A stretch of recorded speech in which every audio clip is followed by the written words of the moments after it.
Hey, hold on, everybody. Hey, hey, everybody! It's Mike. I'm back. Well, what do you got? We got all kinds of stuff going on. What do we got? We got Eliana, Gianna. Hey, great to see you here. We got some prayers to Snoggle and Fake Human. And what else is going on here? We got all kinds of Gorahari. Yeah, I got some Gorahari. Awesome. I saw you guys in there. I was doing some research, and I'll tell you all about it in a minute. I was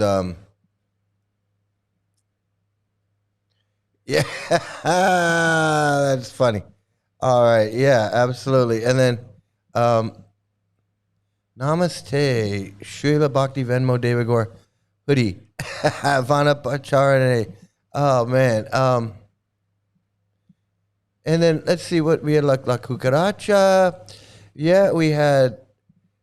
I saw some clowns. Lots of clowns from Gorhari are watching my live. They watch. They've been watching for a while. That's how. Evidently, that's how they knew what was going on. And it's exactly what I said. They were gonna. They acted like I sent you guys in there, and I didn't tell you guys to do that. I mean, it's only normal. I mean, you put yourself on YouTube like that, acting a fool. You don't think someone's gonna go in there and say, "Hey, what are you doing?" I mean, that's only Dahlia Roberts. Great to see you. I want to get through. Travis? Great to see Travis. Yeah, I know you were. I know you were trolling in there. I saw you in there. Eliana was in there. Yeah, everybody. It was pretty funny. I got to tell you, I was researching him from earlier because he had said something. I heard him say something yesterday, and I was like, oh, and so I lost the video. And when I went searching for the video, I saw he had a new video. He was live, but I was looking for the old video. So I found the old video, but then I went on his live, and I was queuing up. I was searching for the right spot, what I was looking for, and then I went live. I saw him live. I went, and that's when I saw Lochan in there. I saw Lochan in there. Actually, before I saw Lochan enter, and I was like, "Oh, what's going on? What's going to happen?" And so then, so I was I was watching, and then I started commenting. I'll get into that. I'm gonna get into all that. So let's get right into it in just a moment. We're gonna do this, do the opening. And so here we go.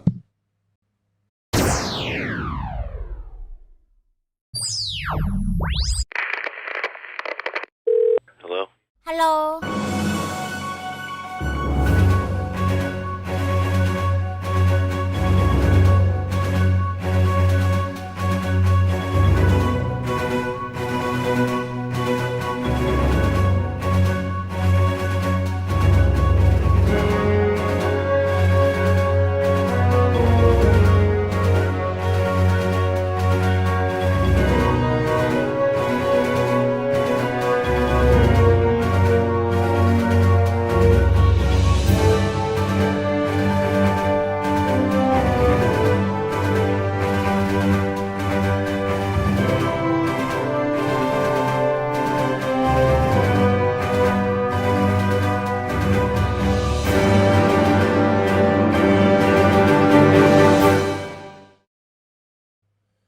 Okay, so, where to begin? Okay, I'm going to begin here. I'm going to say this. After I did a thing about him, and we watched him, and we watched his Hot Lips live, I didn't want to really talk. I didn't really want to do anything about him anymore because I feel like it's just it's too much with her and him, and it's just the whole thing. It's but it is an example of how dangerous this cult is. How he's got her anyway. I didn't really want to. I didn't really want to go into it with him about him anymore. Not today. I didn't want to do anything today, especially not today. But like I said, I caught him saying something about gurus, and I thought he was being just hypocritical and stupid, whatever. And that's how I got this whole thing. And then I saw Lochan was in there, so I'm gonna go ahead and I'm gonna start off. I'm gonna start off with this.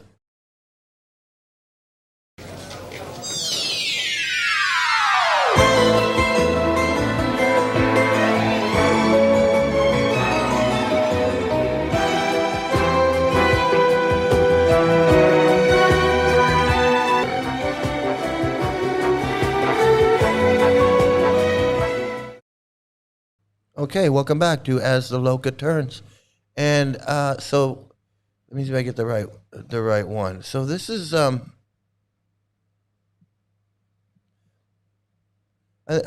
me just make sure I got the right clip.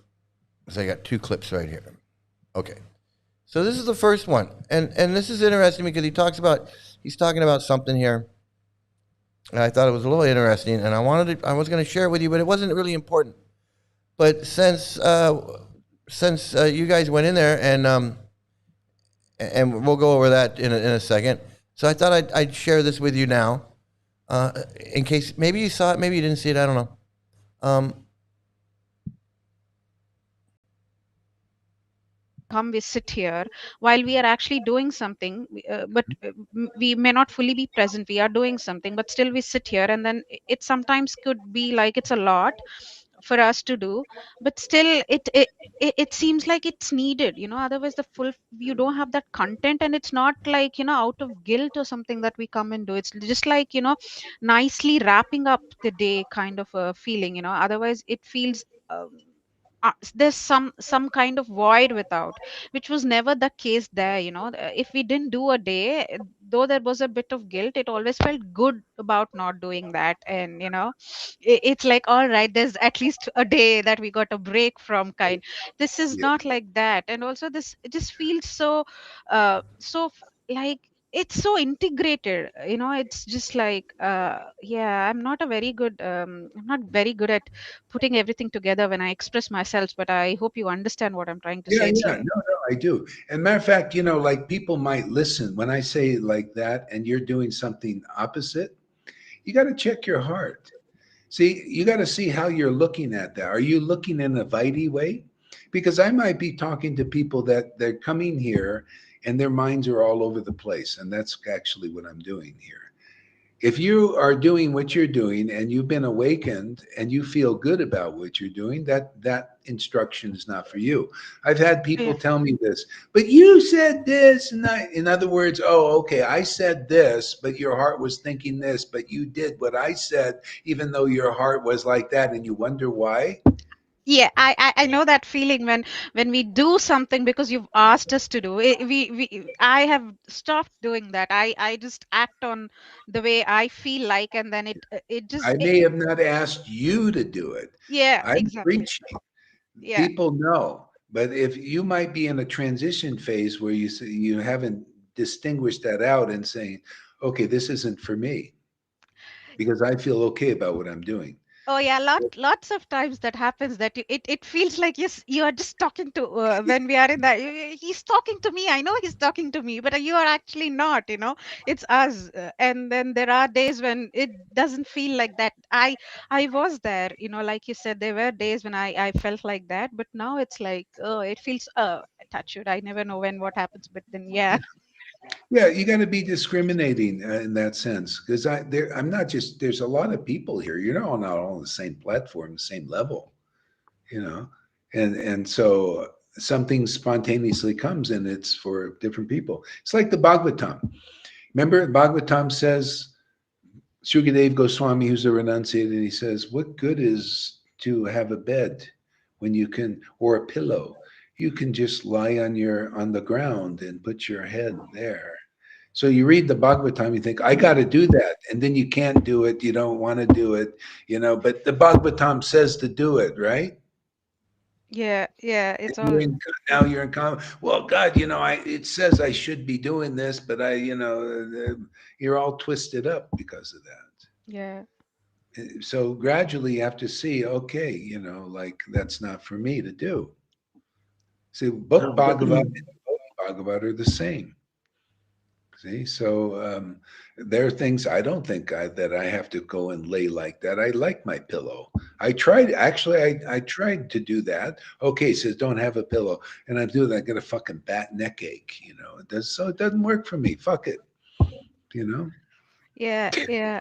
I don't care if the Bhagavatam says, it's not working for me. Yeah, yeah, but the trans You just say he doesn't care if the Bhagwan says it's not working for him. So I thought I had it queued up to the right spot here. In that sense, like what it was then and what it is now. Hey, everybody it's that so fulfilling. hey, The everybody days that are so just came fulfilling, in, so content. I mean, at the and end of the everybody, day, when I sit great back to see you here. after I've had my shower, that's amazing that what I've found. I mean, just over like I think I've started coming more so often. Because she can see the difference, and so can we. You got a word for us there, Janaki, on your? Oh, Okay, yeah, I see that's the thing with these lives, trying to queue them up. This is what I was doing. I was trying to queue it up. I was trying to queue them up earlier, because what he said is, he's telling them, he's pretty much bragging about how he's a guru, and how you've got to get, you've got to hear this. You can't just hear this. You have to hear it from a guru. You have to hear it from a living guru. And then he catches himself, and he says, of course, I didn't need a living guru, because all the gurus that I saw in ISKCON got in my way. And then Narayan Maharaj, they got in my way too. They were just pains in the ass, he says. So I was lucky enough that I didn't need a living guru. I'm Gaura Hari. So I was trying. That's the part I was trying to queue up for you guys when I ran across, because I had lost the video, and then I brought it up, and I came across him live, and I said, "Oh, he's live now." And I was checking to see if it was the same video, like what's going on, and it wasn't. It was something else, and so I clicked on that, and this is what happened while I was watching. This is what happened while I was watching him. That's what conditioned souls always do. They try to find fault. And Prabhupada, when the name Krishna is there, that makes it all perfect. That brings the purification. Where there is God, how you doing? Hey, there cannot be impurities. That's how this process works. So even the criticizers, when they come in front of Krishna, like Shishupal, he did the same, and Krishna was sitting there on his throne and was listening to all this blasphemy. And then these Kuru devotees, they became very angry and they wanted to kill him. And Krishna said, no, let him speak. And then when he came to the 200 blasphemies, then Krishna threw his Sudarsana chakra and he beheaded this Shishupal. And that's always the mercy, the Lord will kill ultimately your false ego. And in the case of these demons, They get impersonal liberation. That's why we are advised to worship Krishna in a positive way and not in a negative way, to get, you know, personal association. So It Krishna, almost feels like the Lord was teaching Jarasandha to count numbers, count until 100, 200 or whatever. Yeah. This is the most ridiculous thing. Okay. So anyway, what they're talking about, I don't even know what they're talking about right now. I mean, they're talking about, they're, I don't know what they're talking about, but I saw that Lochan had popped in there, so I was just waiting to see him pop in there.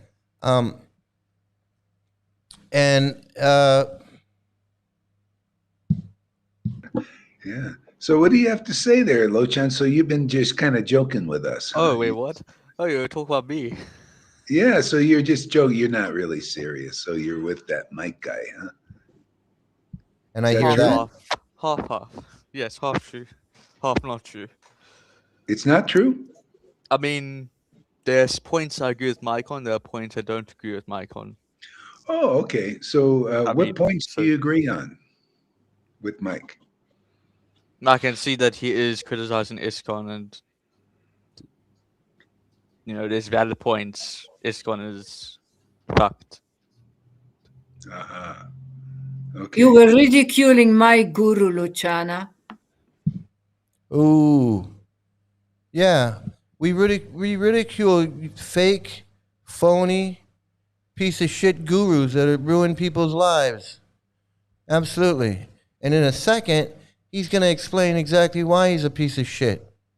So everybody keep listening, because I want you to see, you can see everybody's comments here, unless he, I don't know, he sometimes they disappear, but you're going to hear for yourself. Oh, I mean, I was born ISKCON. I can ridicule it however much I want. So, and he was in ISKCON. He can ridicule it however much you want. If you're not, Thank you. That's a great point. Lochan. I was in ISKCON. I can criticize it however the fuck I want. He was born in it, grew up in it. He can criticize it whoever he wants. We're not super fucking Hindus. We don't have to answer to you, Gora Hari Das or GBC or anything like that. And besides, who's this Gora Hari Das? The guy dreams he's a guru, so now he's a guru, and he wants to pretend he's got these people fooled into thinking they're in the parampara. He's not in no parampara. He's never authorized to be a guru. No one ever made him a guru.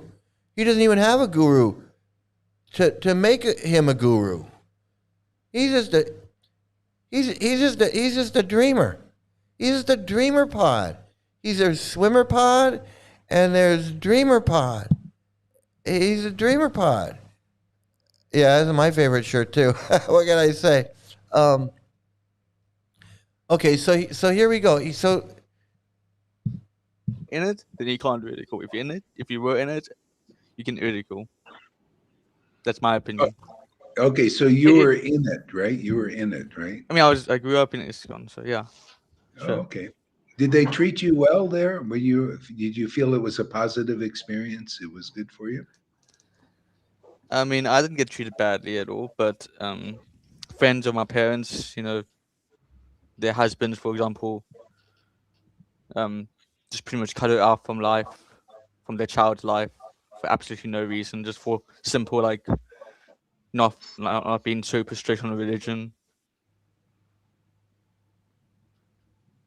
I'm not sure I understood. Did they? Can you say that again? So a friend of my mother's, she got cut out from like her child's life from her husband for simply not following, not being super strict on religion. Oh, I see. Yeah. So and obviously, the whole GBC just didn't do shit about it. Just doesn't matter. Yeah. Well, it's organizations. It's a big. Anything big organizations, they're just big organizations. They're hard to to do things and control. You got thousands and thousands of people. Just remember, this guy's so full of shit. Because if ISKCON would have said, yeah, you can be a guru, He'd be a guru in a big organization. He'd be an ISKCON guru. And he would have no problem with a big organization or anything like that. But since they wouldn't let him be a guru because he's full of shit, and Narayan Maharaj wouldn't make him a guru because he's full of shit, he's going to dream. He's going to have a dream, and then he's just going to become a guru anyway.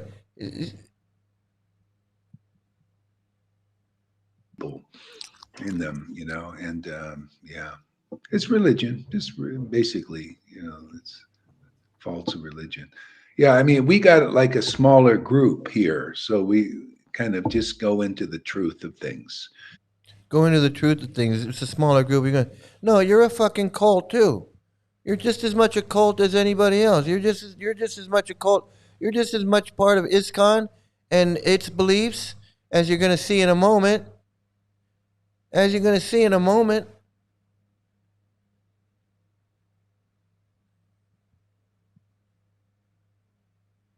What is Lord Chaitanya's movement? I mean, are we, if you really analyze, are we actually doing anything different than what the Hare Krishna movement is based on? Aren't we chanting the holy names and relishing what Lord Chaitanya and his devotees were doing? You're not relishing anything. You're cosplaying as a piece of shit. And you got these people fucking brainwashed, or they're already brainwashed.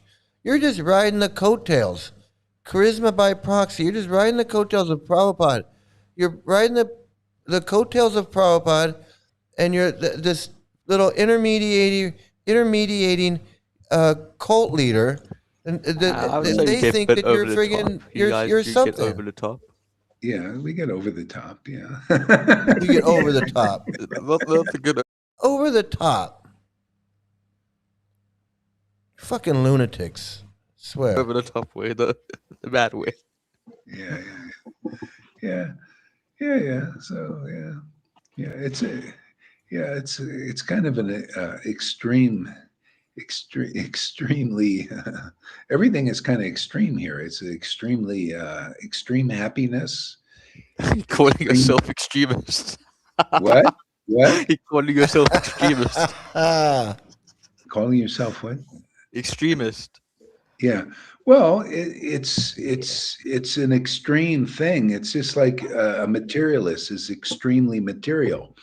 Well, a person that gets a taste for the spiritual potency becomes an extremely spiritual, engrossed in that level. It's just like that. It's the opposite. That's why Jesus was extremely into what he did. Lord Chaitanya was extremely into what he did. Nityananda extremely, and so therefore so you hear him. He's saying he's extreme lunacy. He's saying, yeah, I'm extreme because Jesus was extreme and Lord Chaitanya was extreme, so I'm extreme too.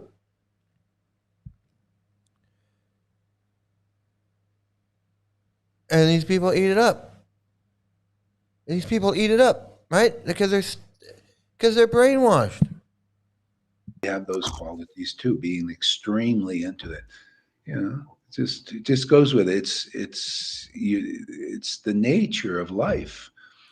So is the laughing and the crying part of the what? It's like a requirement to laugh and cry. It's a big requirement. Well, that's what Lord Chaitanya was doing, because that's the nature of this potency. That's the nature of this potency. So he wants you to believe that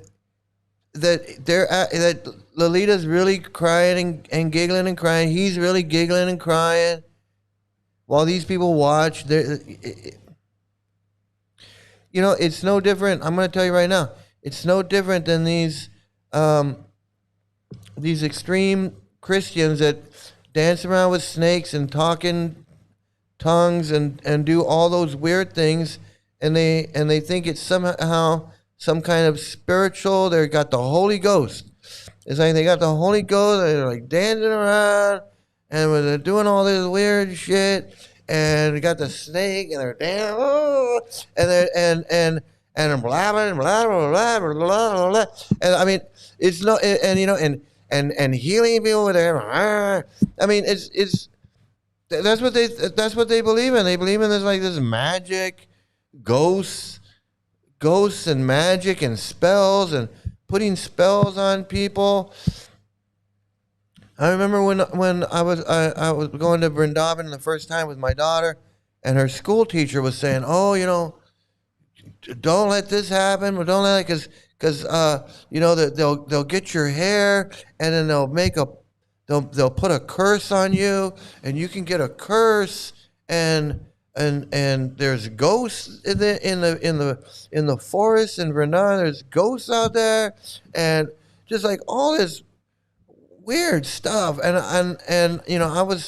I'd only been in it for 4 years, right? So I didn't know about all this superstitious, all this like really. That's what they believe. They believe this weird ghosts and goblins and Yamadutas and I don't know. He thinks he's a Sahaja. He doesn't even know. These people in Vrindavan or in India that Prabhupada looked down on, Prabhupada had no business looking down on those people just because they weren't worshiping him. That's all. Prabhupada just didn't like these people because they weren't worshiping him. Sai Baba and Mir Baba and this Baba and that Baba and who, Paramahumsa and Hamsa and Himsa and all of these people. He wanted to worship. He wanted to be famous. He wanted to be Maharishi and Paramahamsa Yogananda and Krishnamurti and all these other. That's probably wanted to be that guy, but he wasn't. He couldn't sell no book. That's why he had to print his own book. Now Krishnamurti, he could sell a book. Krishnamurti sell a whole bunch of books. Prabhupada couldn't sell fucking book one. He had to go out and fucking hustle. These fucking clowns. And this Gora, it's fucking. Okay, let's get to the good part. Where if you get this potency, that's what will happen. You'll be laughing and crying and relishing what's called devotional mellows. That's what's taught in Chaitanya Charitamrita. He's so full of shit.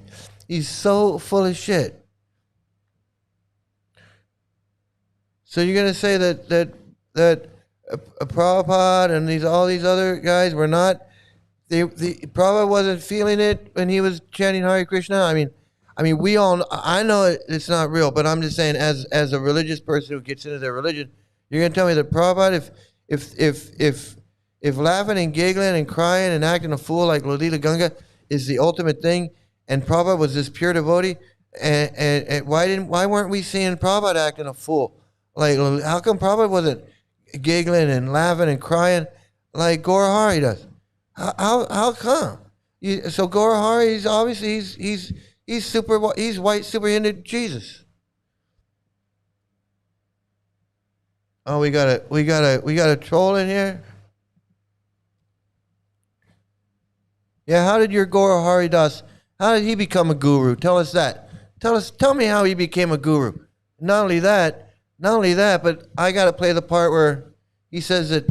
I'll let you guys hear it. Totally. Yeah. How did he find out about me, trolling you guys? Oh, I don't know. Was it Who told Freddie? Oh. Freddie? Yeah, it was How did Radhe who found that channel of Mike Sandoval. Right. And he has a lot of videos there to to ridicule every Guru part. Maharaj, yeah. Okay, so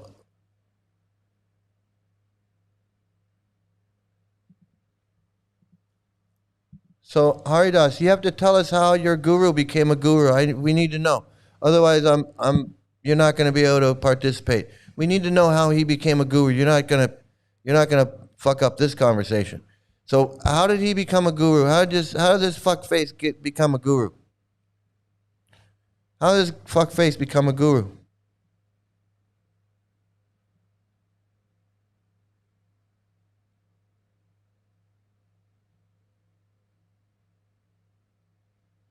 How did he become your Patita Pavana? Tell us how he became a guru. Because he's not in the Parampara. I want to know how you think, why you think he's in any way qualified to speak on Chaitanya Tattva. What makes you think that he's qualified to speak on Chaitanya Leela? He's not even. He was never a guru. He's never been a guru. He's never authorized to be a guru. He was never ordered to be a guru, except in his dreams. So I guess you're a dream. You dream you're a disciple of a guy that dreams that he's a guru. So I guess that's a pretty good match. That sounds like a pretty good match. But who's Oh, writing so it? it's the post woman. Yeah, the post one. Post Post woman. woman.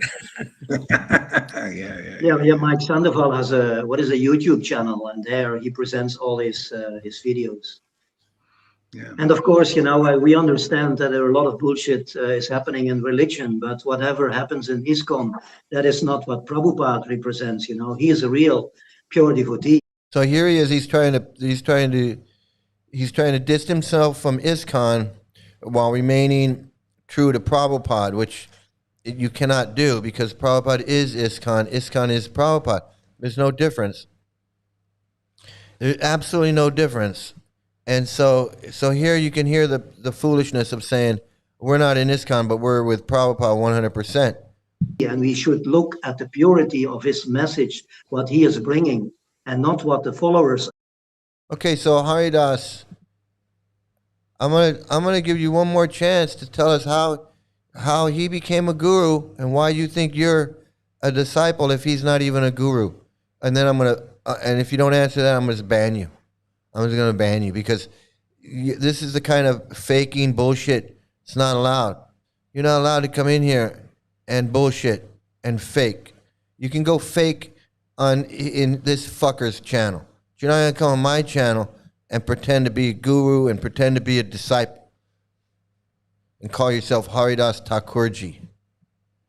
You fucking pedophiles are not gonna come in here and clog up my chat. Are doing, in the name of religion. And that is what magnifying, what he is magnifying is Mike Sandoval. He magnifies all the crap what is happening. Yeah, I magnify your crap. I magnify this guy's crap because he ain't no guru. He's a faker, he's a scammer, and he's abusing all of you. He's abusing all of you into thinking that he's some kind of pure devotee that he's not. He's causing you harm. He's abusing you. He's abusing Lalita Ganga. He's abusing this guy over here, Yawning Man, Noodles. He's abusing all of you. You guys are fucked up in the head.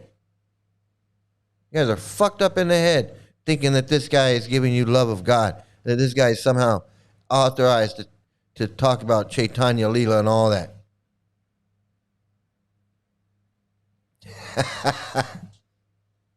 Haridas is Gora Hari. He probably is. He probably is. That's why you can't say who his guru is. But let's listen to what the rest of this bullshit he's got. In religion, but he is supposed to. Yeah. He's supposed to He's supposed to magnify the pure bhakti. That's what Prabhupada represents. But he's. No, I'm not gonna go and dignify this pedophile on his channel. I don't do that. I have self-respect and dignity. I'm not gonna go and put myself on his channel after what he said today about child marriage.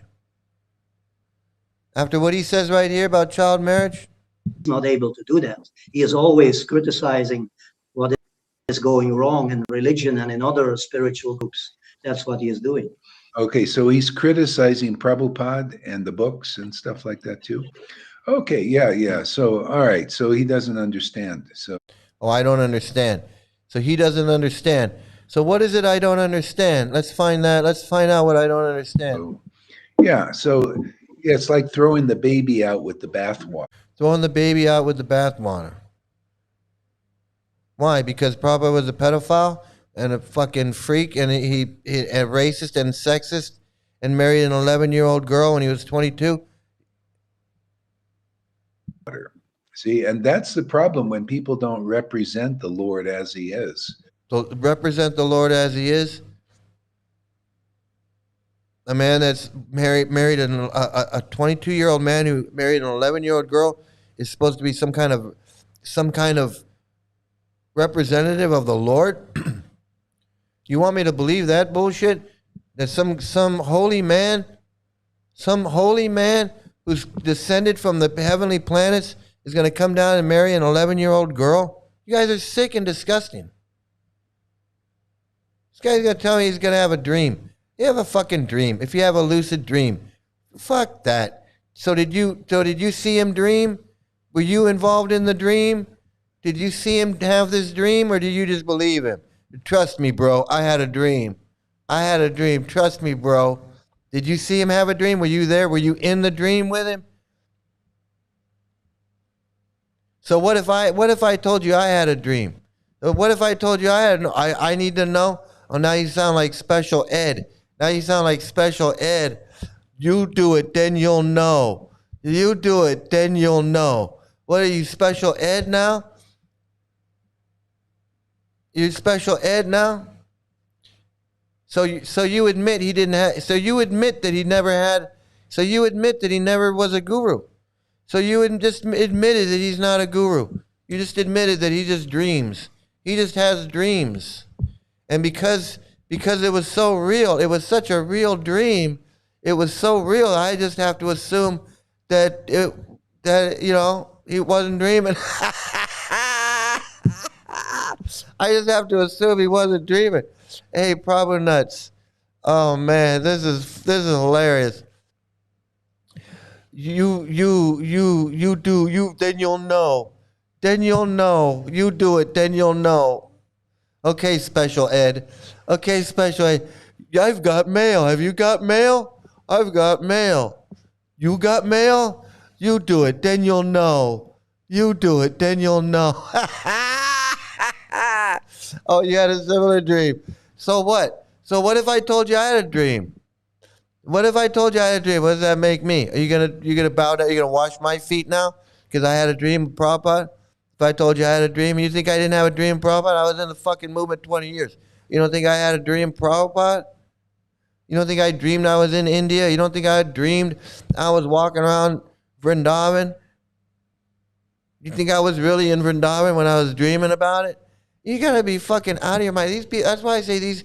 And I'm not gonna get sidetracked on how ridiculous these people are. I want you to listen to the reality of how dangerous these people are, because you're gonna hear them. Listen to what they have to say. Or the philosophy as it is. The people they go against and all of that. But that's part of the purification too. Just like if you find a person presenting the real philosophy, then you got to get purified of that stuff, that's inside you. There's like demons inside that we all have.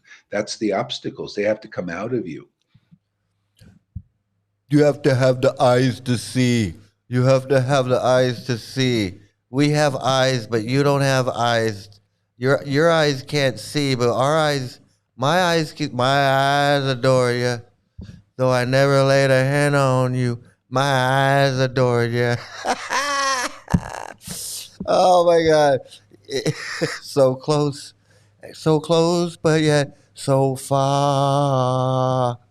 My eyes adore you. These people are insane. You got to have the eyes to see. That's why you can't see the demon head eating the moon, because you don't have the eyes to see. It's such bullshit. Have you ever heard any more culty crap than what you hear from these people? Have any of you ever heard?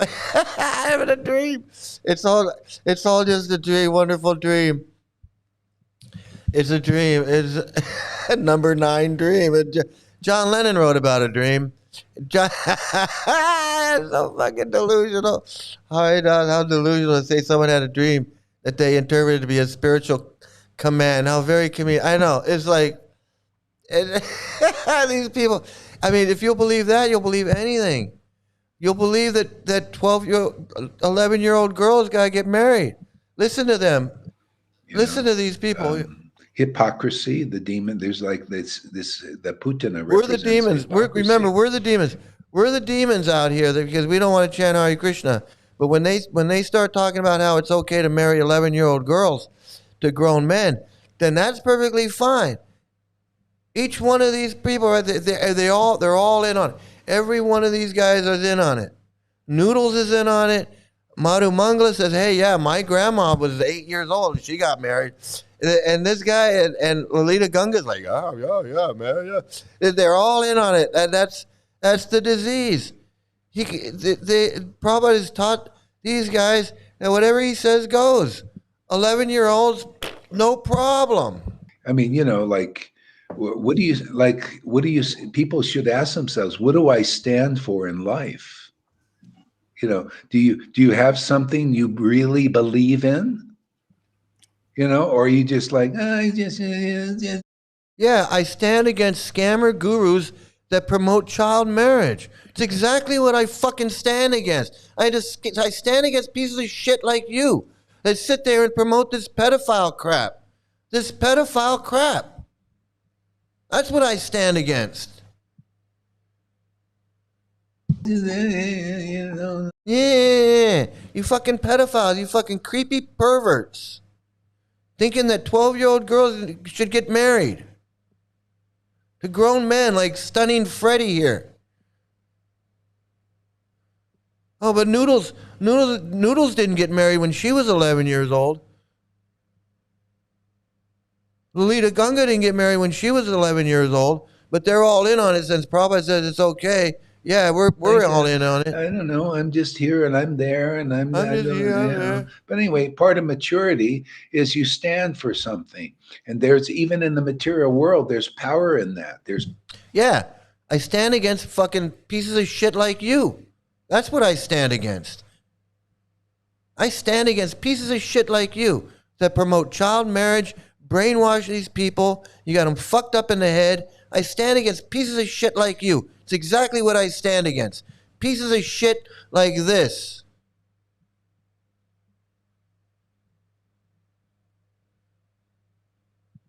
I'm speaking my truth right now, and you can take it back to him and you can shove it up his ass. Potency in that. You see people that stand for something. They feel energy. They feel life for doing that. See? Well, and we're lucky. I feel very fortunate and blessed to stand for the Vaishnava. He's proud to stand for this pedophilia and this child marriage. He's proud to stand for it. He just said, I'm very proud to stand for child marriage. And you're going to hear him say it right now. As it is, the real essence of the truth. I standing for that. That's why there's some potency here, because of standing for something. And I'm lucky to be able to stand for real Vaishnavism. Yeah, real child marriage. Marrying 12-year-old girls, 11-year-old girls, 22-year-old men. What is a real devotee of God? It's really nice to stand for it, because Lord. A real devotee of God is not into child marriage. I don't care what you say. I don't care what Prabhupada says. I don't care what the Vedas say. I don't care what your scriptures say. I don't care what your Bhagavatam says. I don't care what your Krishna book says. If I have to believe in pedophilia and child marriage in order to chant Hare Krishna and be a devotee of God and all that, well, fuck your religion. That's what I say. Fuck your religion. Fuck your pedophile cult. I don't have to. I don't have to believe in child marriage.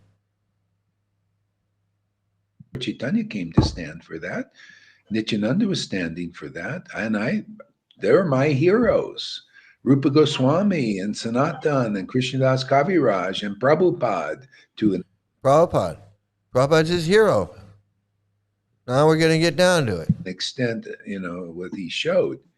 We're standing for that truth. Well, so anyway, everybody gets to, you can stand for whatever you want or not. You can wishy-washy your life away, if you want to. But I love, there's potency in standing for something, especially if it's This is not beyond religion. This is bullshit. I've heard so much of this crap from so many of these pieces of shit. I know they shit back and forth, upside down, my hands tied behind my back, in a sack, locked up like fucking Harry Houdini, and pushed off into a fucking off the side of a boat. That's how well I know this shit. You tell me. You tell me this is beyond anything, fucking beyond this and beyond that. What the fuck? Who the fuck you think you are? You think you're this fucking piece of shit Gorahari? God, they're so fucking brainwashed. You don't cultivate shit. You don't cultivate nothing. You're fucking mentally masturbating. Spiritual masturbation, that's all it is. Fucking spiritually masturbating, that's what you're doing. You have fucking spiritual circle jerk. And you all get together in a circle and you fucking spiritually masturbate. And you think you're fucking high and mighty while all you're doing is glorifying a pedophile. Glorifying a pedophile, that's all it is.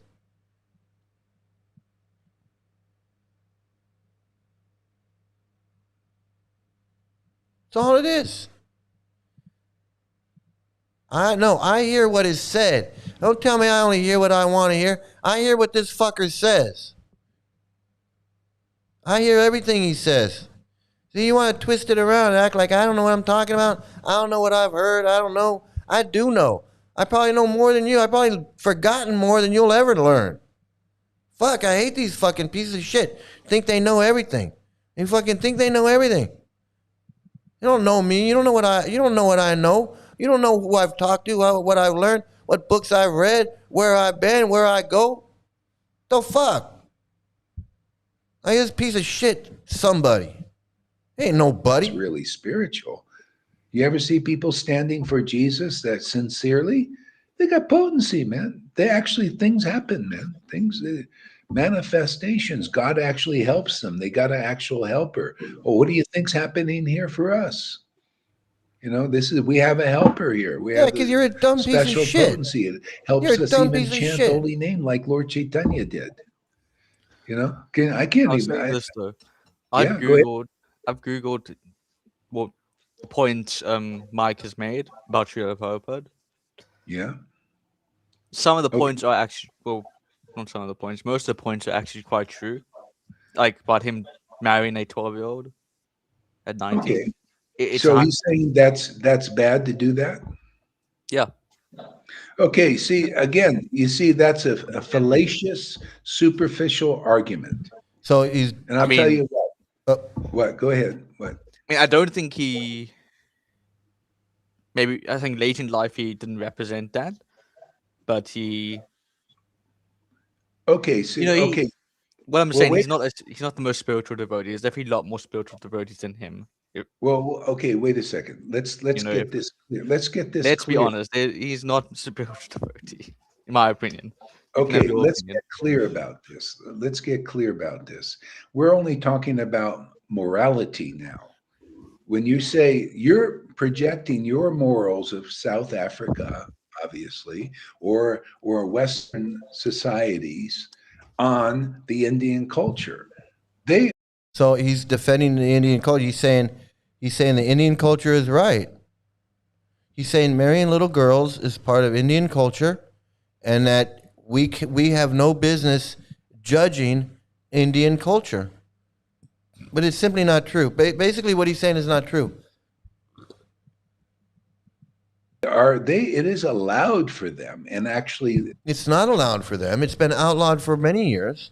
We've been over this. I went over it. I've done many videos about this. And it whether it's part of Indian culture or not, this is what Prabhupada wanted for his movement. Prabhupada was marrying little girls off in his movement in the 60s and 70s. So whether it was cultural or not, it doesn't matter. This is what Prabhupada wanted for his movement. And it was happening. And it's still happening. And you are all for it. Because you know it's happening. And you know it's in Prabhupada's books. So they're all in on it. They think it's okay. This is a general thing that they start their marriages very early. And it's not a thing to do with pedophilia. It's just their... It has nothing to do with pedophilia. It has nothing to do with an 11-year-old girl and a 22-year-old man. No, that's not pedophilia. 22-year-old man having sex with an 11-year-old girl. Yeah, I don't think of it as pedophilia. Don't think of it as pedophilia just because he's having sex with her. I know, it's pedophilia.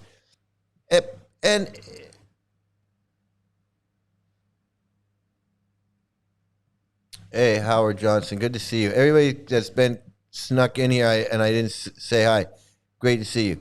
So everybody, you all hearing how they're.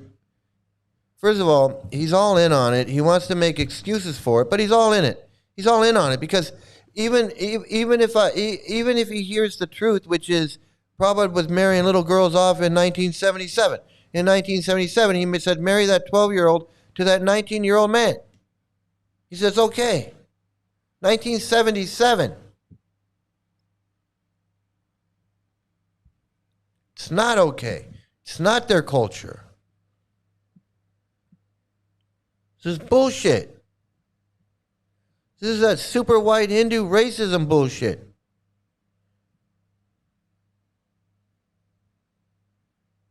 And they're all going to go along with it. They're all going along with it. Even and Madhu Mangala and Noodles here, they're going to stick up for it. Even though Noodles wasn't married at 11 years old, and Madhu Mangala didn't marry no 11-year-old girl when he was 22. But he's going to tell you a story about how his grandmother was married or something. Their culture. And there's nothing wrong, according to their culture, of doing that. I don't care if they don't think there's nothing wrong with it. There's something wrong with it. It's wrong. And I know they think it's fine because Prabhupada says in his books. Well, I don't care what Prabhupada says in his books. That doesn't make it right. It just doesn't. That's why you're in a cult, because you can't think for yourself. You weren't brought up to marry 12-year-old girls. Not one of you. Not Gorahari, not Lalita, not Noodles, not Stunning Freddy, not Madhu Mangala, not Lochan, not Eliana, not Ghana, not Rafal, not Prabhu Nuts, not Weird Planet, even this Haridas Thakur. None of them.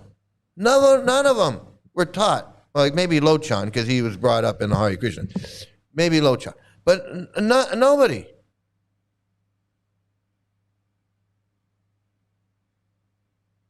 But somehow, white super Hindu Jesus over here is going to wants to convince everybody that we have to accept it. We have to accept it. We don't know what we're talking about. You see how it works? You see how it works when you challenge them on the child marriage? Well, you don't know what you're talking about, Prabhu. It's Vedic, and it's the culture, and it's Prabhupada, and it's okay. You get any Hare Krishna. I don't care if they're in ISKCON, they're Ritvik, Shitvik, Piskon, ISKCON, it doesn't matter. You ask them about child marriage, and they're going to do the same thing. Oh, Prabhu, you don't know. You know what you're talking about. Don't be offensive. Prabhupada was a pure devotee, and you can marry an 11-year-old girl. And blah, blah, blah, blah, blah, and they'll make up every fucking excuse they can. But just let you know, these fuckers are pedophiles, and they don't care. And don't leave your kids around any one of them. They're not going to say it's bad. You leave your kid around someone who says that grown men can marry 12-year-old girls, 11-year-old girls? You going to trust that guy?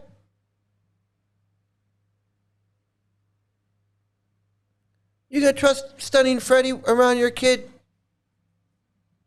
Knowing that he doesn't have a problem with grown men molesting little girls, marrying little girls?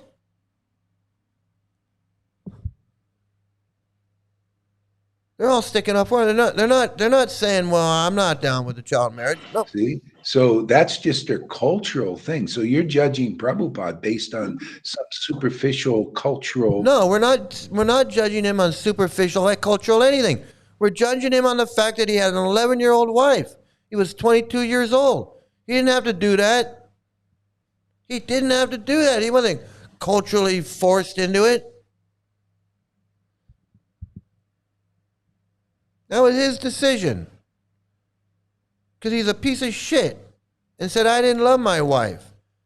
You know, fortunately, she was only 11. I was 22. So, you know, and then I go get me a new one. And that's the kind of piece of shit he was. And that's the kind of piece of shit you are. All of them. Moral standard, even though it's. Our morals are wrong. Their morals are okay. It's us. We're the ones that are wrong because we're not down with their child marriage. We're not down with it. We're the demons. We're the malechas, the yavanas, we're the bad people. We're not down with their child marriage. And he's not. They all think the same thing. It's not just Gaur Hare. It's Bhakti Vikash. It's Sri Dayananda. It's all of them. They all think the same.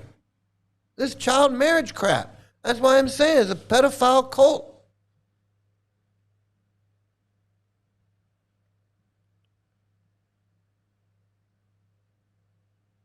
Fucking, hey man, I can't believe this guy. He's gonna sit there right on YouTube and just say he's all down with child marriage. Morally correct in India. Is it morally correct there? There. Yeah. No, it's not. It's not morally correct.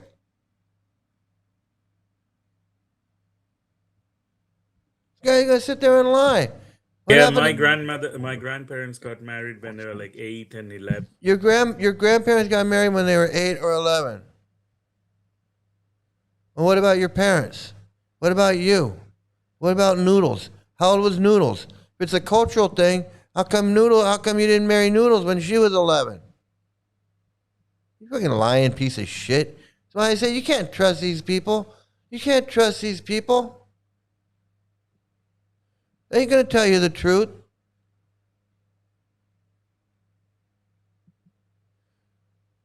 Because if they're not there, then she's not Lolita Gunga. She's just Matilda or whatever the fuck her name is. And Stunning Freddy's just Freddy. And Madhu Mangala is just Yawning Man.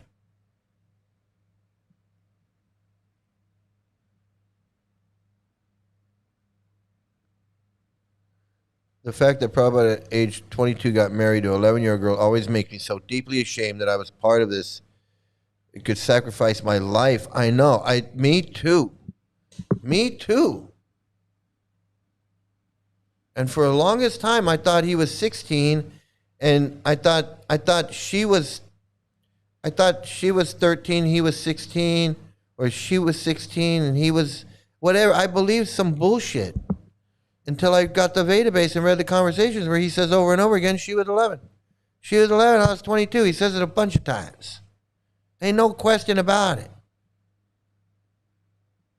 And then the conversation where he says, I took her hand, and she cried and cried and cried. What was she crying about? What is she crying about?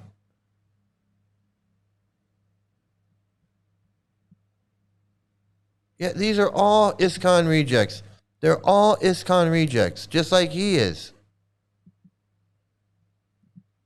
But they never got together until they stayed with their parents, and then they get together after they're mature, and then So it's like in the meantime they're arranged learning how marriage to. sort You know, they want to make it sound like, okay, look, let's say they got married as children, and then and they didn't get together until they were 18. Let's say that's still fucked up. That's still child marriage. It's still taking the woman's choice, her destiny, her freedom, her free will, her self-determination to do what she wants to do is stolen from that girl. It's stolen at a young age, at the age of 8, 12, whatever.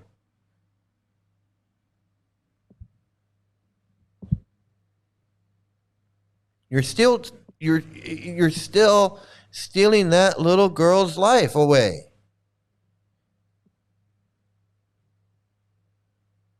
They don't get that. They don't care. And you're taking a 12-year-old girl and an 11-year-old boy, or a 12-year-old girl, a 16-year-old boy, forcing them into a marriage. And let's say they don't have sex until they're 18 and 20 or whatever. So what? That little girl is now, she's married at 12 years old. She grows up. She spends the next 8 years, 6 years, 8 years, just, I'm married to some guy. And they think that's okay. That's fine. That's normal. That's okay. Why? Because Prabhupada says. Because this fucking Gaur Hari says. Here's a mental illness of this shit. This is why it's dangerous. And they can mush your brains up to where you're like, oh, child marriage, that's bro, it's okay. Yep, sure. 11, 12-year-old girls, 19-year-old men.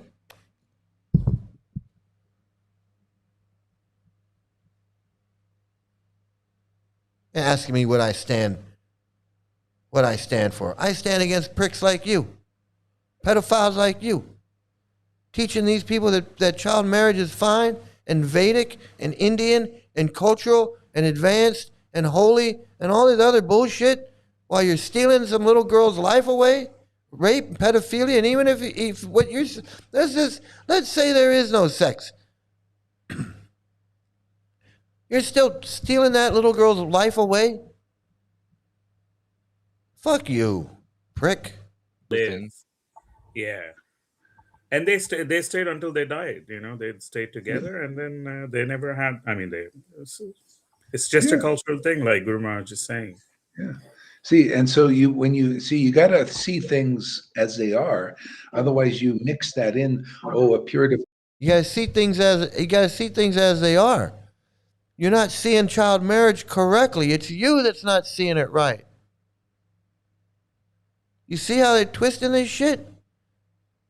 He's got these people believing that if you deny child marriage and say that it's wrong, then there's something wrong with you. That's what he's telling them.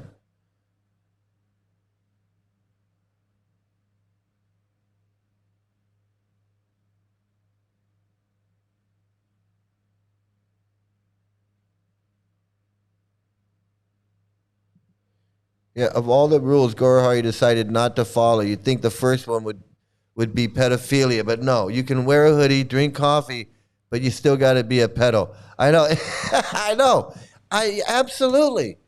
It blows my mind because it is,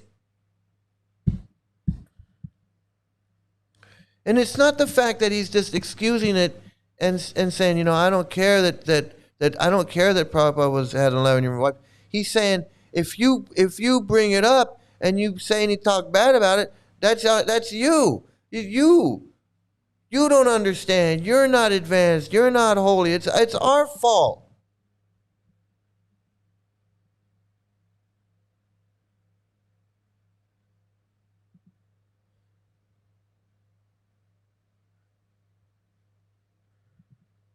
Man.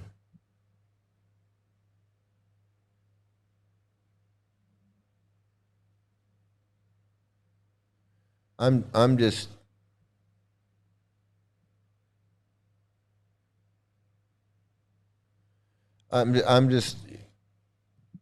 Bodhi doesn't do this, even though that's just a cultural thing to do with their life in a particular place and circumstance. He doesn't care. That's just a cultural thing that they do, and that's the way they do it. And I don't care about those little girls that have to be married off at 12 years old. It's part of their culture. What can I do? Why should I speak out against that? Why should I speak out against it? Because I'm all for it, because Prabhupada says in his books, and I can't go against that, because then I won't be Gaur Hari. I'll just have to be regular old Mike.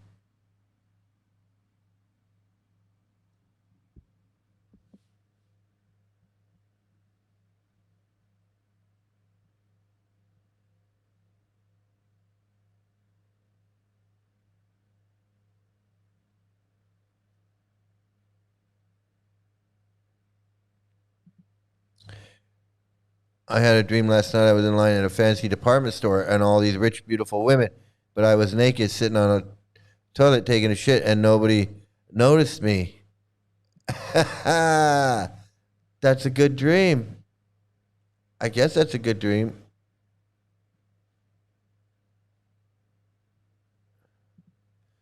In 1996, while sharing his realizations with some close friends, Srila Prabhupada appeared to him in a lucid dream, approving of what he was doing and ordered him to continue what he was doing.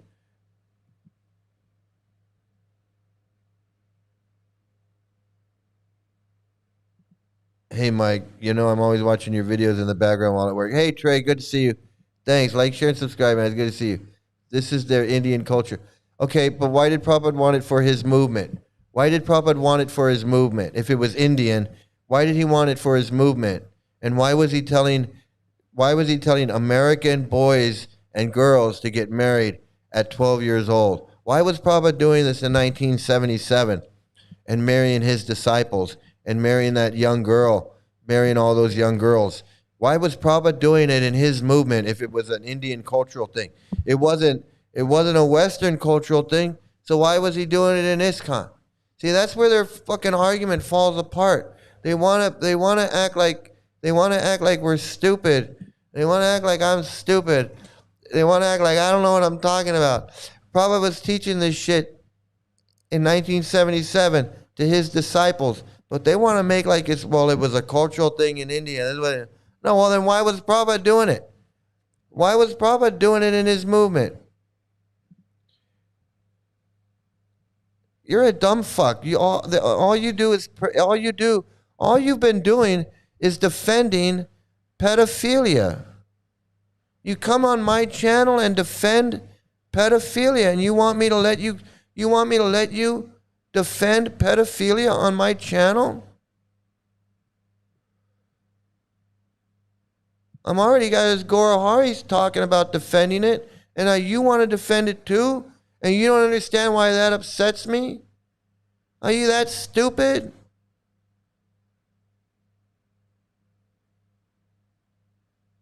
Are you really that stupid? You don't know why I don't want people on my channel defending pedophilia? Like this fuck?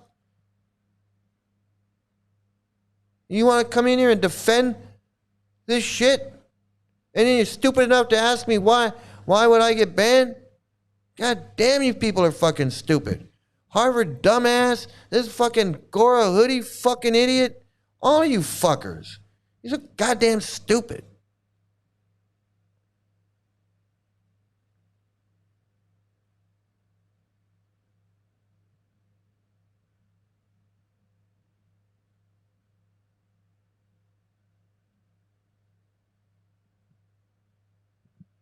I know, I agree.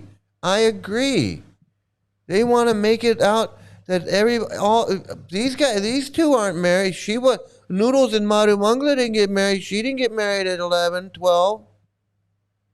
How come Madhu Mangala didn't marry a little 12-year-old Noodles?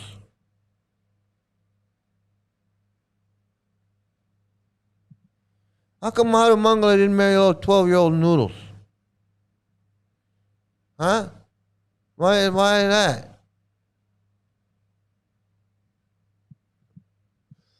Misogyny and pedophilia is our culture. It's not even his culture. It's not even his culture. He's adopting it. Because he wants pedophilia. He wants to promote pedophilia and racism and sexism.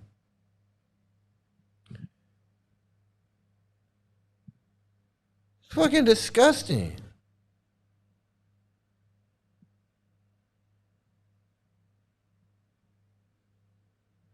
Hey, here's the hero right here. Hey, man, it's talking about it right now.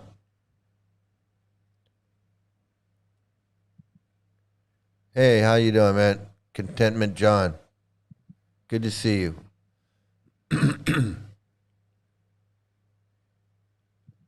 Yeah, he absolutely is. He's saying it right now. What the fuck? Let's listen to him talk about it. He's talking about it right now. He just said it's part of our culture. It's okay. You fucking stupid. God damn, these people are stupid. That's so people done that. So you see, that's the fault of the arguments of Mike. You can. See, that's the fault. That's the fault of my argument, and not me. It's pedophilia. It's child marriage. He wants to act like it's me. That's how these Hare Krishnas are. They want to act like I'm the one. Like I'm the one. Like I'm the one that has a problem with child marriage. Like I'm the one that has a problem with child marriage. It's just me. It's just me. No, it's the whole fucking world has a problem with it. The UN, the United Nations has a problem with it. Governments, countries have a problem with it. The government of India has a problem with it. It's outlawed.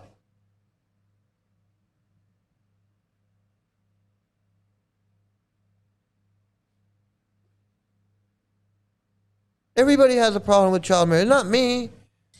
So he's just saying, so he wants to brag and act like I just defeated the child Mike's argument. No, it's you just promoted pedophilia. You're saying that pedophilia is okay. Because I'm against it. So if I'm against it and you're defeating me, well then you're for it. The fuck? How can you be so stupid? How can these people be so stupid? I swear to God. Tell you, you keep listing them, and I'll smash all his arguments. Smash the argument that child marriage is wrong. He just smashed the argument that child marriage is wrong. He says, no, child marriage is okay. Do you hear what he's saying? Yeah, child marriage is fine. Madhu Mangala says it's fine. Noodle says it's fine. Lalita Gunga says it's fine. Hey, it's okay. We even got Haridas Thakur in here. He's saying it's fine too. Okay. No, he did. He didn't explain shit. You people are so stupid. He said that's what we do in India. No, that's not what they do in India. It's bullshit.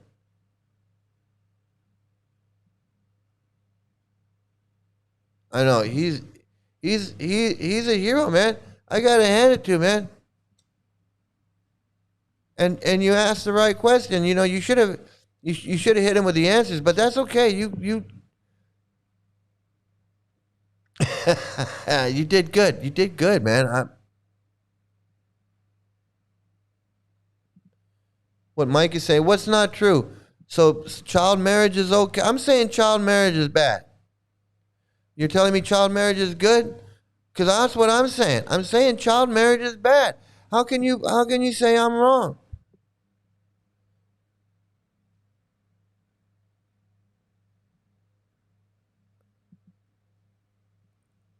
I don't know. He's saying I'm wrong. When I say child marriage is wrong, he's saying I'm not telling the truth. You see how these people are?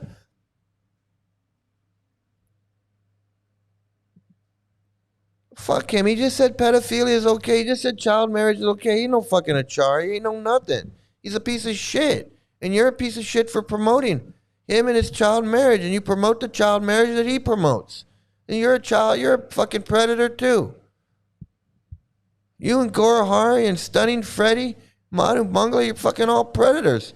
You're predators because you don't give a fuck if guys are out molesting little girls. Because you don't think there's anything wrong with it. You guys are fucking disgusting. You're fucking disgusting.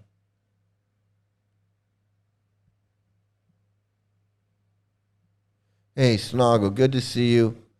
It's good to see you. We got a guy in here defending pedophilia, defending child marriage.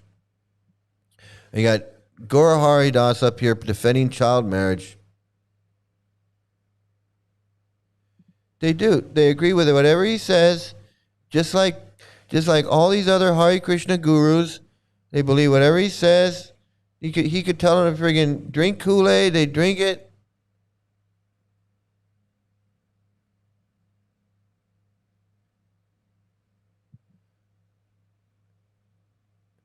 He wouldn't accept it even if pedophilia slapped him in the face. Hari Das would marry his. He's saying that he'd have no problem marrying his 11-year-old girl off. If Haridas came, if Guru Hari came and said, hey, Madhu Mangala, I want to marry your 11-year-old daughter off to one of my disciples.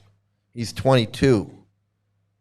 And you got this 11-year-old girl, and I want to marry her off to this 20, because it's, it's our culture, is what we do. It's ecstatic symptoms. He'd do it. He'd do it. So that's this fucker defending child marriage. That was one thing I wasn't expecting that today. I wasn't expecting Guru Hari to go live and defend child marriage. I wasn't expecting that today, but we got a little bonus. And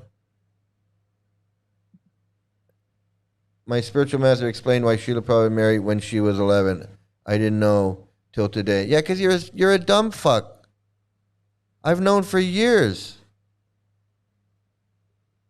You're a dumb fucking piece of shit. That's why I said. You think I don't know what I'm talking about? I know more than you. I know more than your fucking guru. He don't know shit. All he does is repeat that fucking Chaitanya shit. You don't think I know that shit? The fuck, are you that dumb? You don't think I know about the good rice? Haridas Thakur, Prahlad Maharaj, and all that other crap? You don't think I know that shit?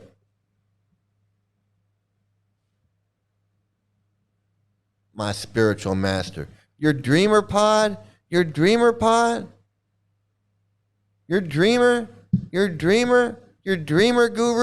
You don't even have a real guru. You got a fake guru. You don't even have a real guru. You're not even connected to a parampara. At least I'm connected. You're not even connected.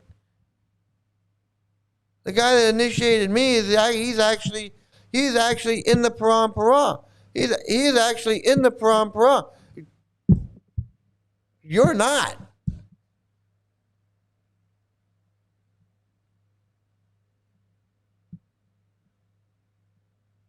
You're just a fucking clown. He's a fucking clown. I know, he's a fucking clown. I'm more of a devotee than he is. He's not even in the parampara. He's not even connected to a bona fide spiritual master.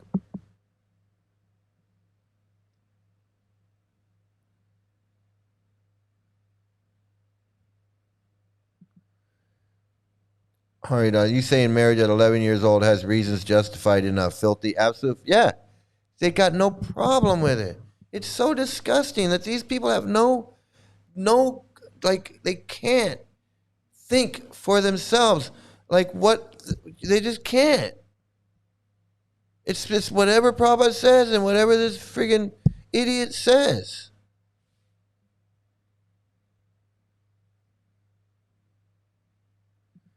He started having sex with her when she was 11. He says. Prabhupada says in a conversation, she was 11 years old, I took her hand and she started crying. But gradually, over time, she learned, she stopped crying. And what the fuck is that? Tell me she was crying because he was holding her hand? Shut the fuck up.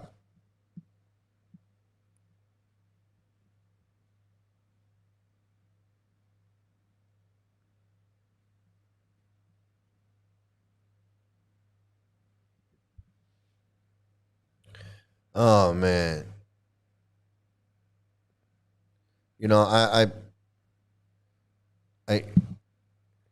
These people are so delusional. They would justify murder. They would. They would. Well, if they saw a grown man married to a little 11-year-old girl and he was abusing her, and he's like, "Hey, what are you doing, to the little girl?" And he goes, "It's okay. It's my wife." And they would be like, "Oh, okay.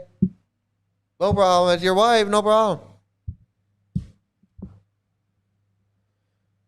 Yeah, she was raped at 11 by Prabhupada. These guys don't care. These guys don't give a shit. So what?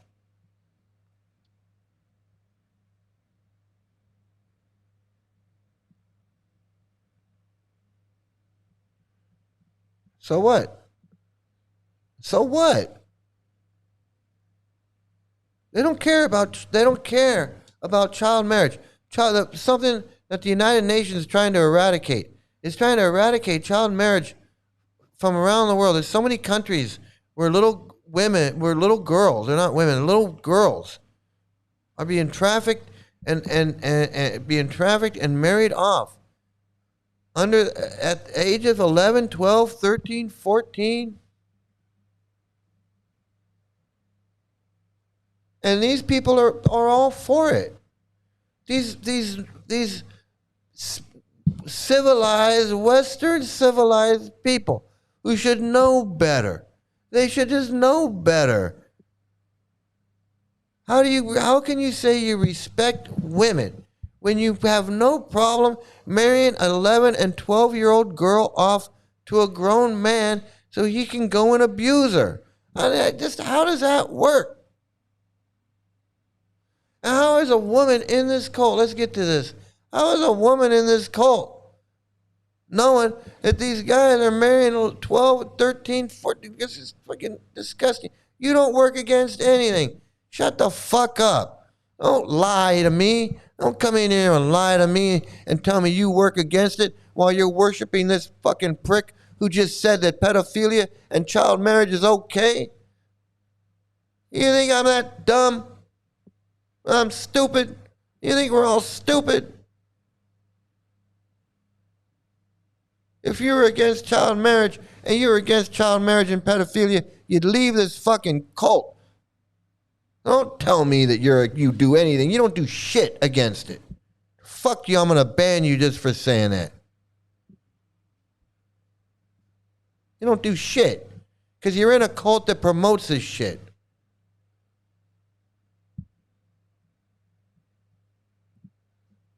You cannot be protecting young children by joining in and believing in a cult which adores Srila Prabhupada, who married an 11-year-old girl and forced himself on her. He raped her. You can't. This is not possible. You should shut the fuck up.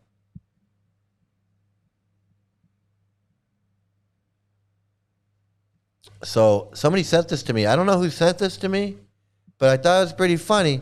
And I thought it was pretty funny, and I don't know, maybe maybe more people are watching us than we thought. You know, maybe we got more viewers than we thought. So, yeah, a lot of us didn't know. I didn't know for a long time. I didn't know for like 18 years, and then it took 18 years. Yeah, because you're a disgusting piece of shit. You're a disgusting piece of shit. You like it. You like defending pedophilia, and you like us yelling at you about it. It's disgusting. You're a disgusting piece of shit.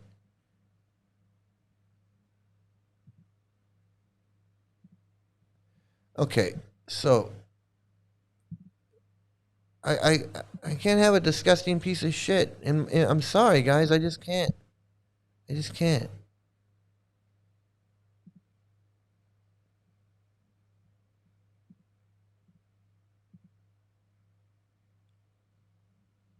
The stupidest thing we can do is to abandon Prabhupada when he most needs us. This hit my heart. Because you know how many times, where I always say I'm in like limbo with how I feel about ISKCON and GBC and whatever, and I don't like this and I don't like that. And then when and my Guru Maharaj on the other hand is like, never leave ISKCON. He says, never leave ISKCON. It's tough, but the material world is impossible. But then I'm in the material world and it seems pretty nice to me. You know? You know what I'm saying? So it's very, very hard for me to... But then when he said this, then I understood. My Guru Maharaj never said that. The instinct is there. I want to leave. Yeah. Clear out. I don't want to be associated with these people. I want to. Yeah. But if it's like this, obviously, who am I kidding? I'm not going anywhere, you know what I mean? I'm not creating nothing. I'm not, like this idea where like a merry band of rebel ISKCON devotees, we go and we create our own milk farm somewhere where we all bring back this. Of course that's not gonna happen. What a delusion. But what a, you gotta be careful what you say out loud, you know what I mean? These things manifest, but of course, how silly. We shouldn't be leaving. We should be making it better. Yeah. Right? Yeah. How do we do that? And here's one more point, and I know you want to say something else, and that is that... in this picture, he looks like What's oh man, what's I the know name who of you're that thinking actor? of. There he is, Danny DeVito. Danny DeVito Swami. You know what I'm thinking of? What's his name? Didn't know. So whoever sent that in to me, thank you for that. I thought that was pretty good. Yeah, Haridas. Hey, you're back. Good to see. Good to see you. Good to see you're back. You did great. I'm really proud of you that you did that. You got him to. You pushed him. You pushed him, and we got it on camera, and I played it, and that was. I can't ask for anything. I can't ask for anything more. And I was watching it live, so that was really good. It was really good. It was really good that I was watching it live, and then I saw everybody jumped in there. Eliana was in there, and Ghana was in there, and I don't know. I think there were a few other. I don't know who else was in there, but it was funny. And then I got disgusted and I left. I got disgusted and I left, and I had other things to do. But it was pretty funny. It was pretty funny. Okay, so we did that one. Okay, I want to show you this guy because this guy, there's something really funny. So I can't stand this guy, and I know a lot of us can't stand this guy, but he does something really funny, and I just wanted to share it with you guys because I wanted to show you how absolutely insane these people, insane these people are. Let's see. Here we go. So as some of you know, I arrived back in America about a month ago, and I want to show you my apartment. Somehow I feel inspired to show you my apartment, which I'm going to stay in only for another 10 days. It was a short stay of 10 days. This is my minivan, by the way, and I'm going to be staying in this little mother or father or whatever you want to call it for the next 2-3 months, doing some work across the country. And so just when I got, nicely installed. You gotta live in your car. You can't get a hotel. You gotta live in your car. Or established in this little cocoon here. Seems like my free will and or destiny or karma or maybe God's will. Who knows? Let me switch off the AC here so the sound gets better. It's taking me on the road. So before I go, I want to show you around. Come to me. Come to me. First of all, I want to show you things that are dear to me. I want to show you this this diploma here, but first I'm going to show you this right here. This is kind of special because this is what Catholics would call a relic or double relic. Some pajama and a shirt. Of who? Well, of none other than His Holiness Hridayananda Goswami or Dr. Oh, he's got a relic. He's got a relic from His Holiness Dr. Resnick. He's hey, Ann, hurry back. Hurry back. He's American Krishna. American Krishna. I know, yet again.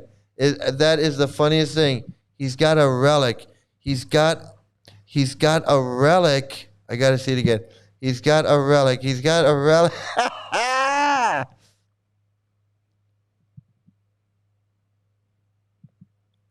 He's got than His Holiness Hridayananda Goswami or Dr. Resnick. Dr. Resnick. Oh, I thought I lost it when I saw that.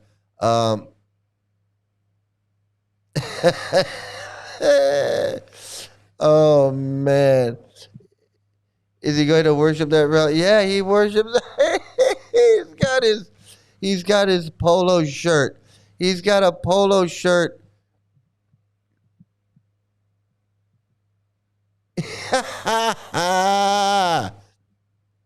He's got a polo shirt and a pajama.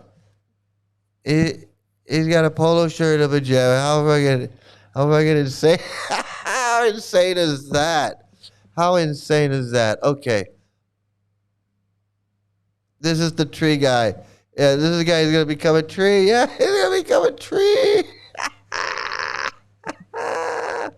Oh my God. It's too funny. Oh yeah, he absolutely is. Even though Trump's deporting Indians, but what is he doesn't like India? He doesn't like Indians. He doesn't like anybody.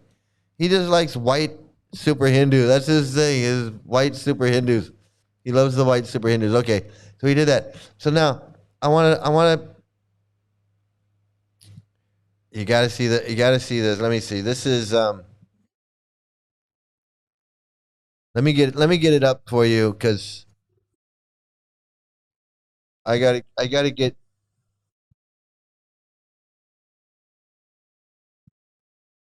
I got to get to the right spot here.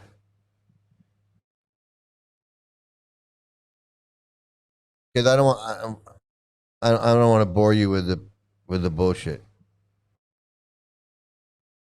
or commercials. I don't want to bore you with the commercials. Okay.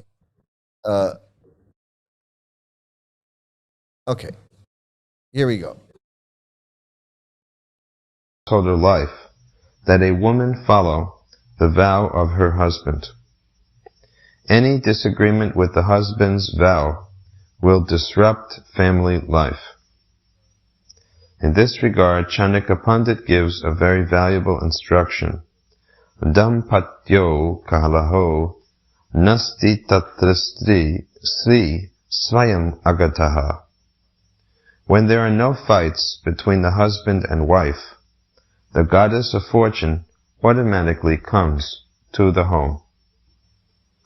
A woman's education should be conducted along the lines indicated in this verse.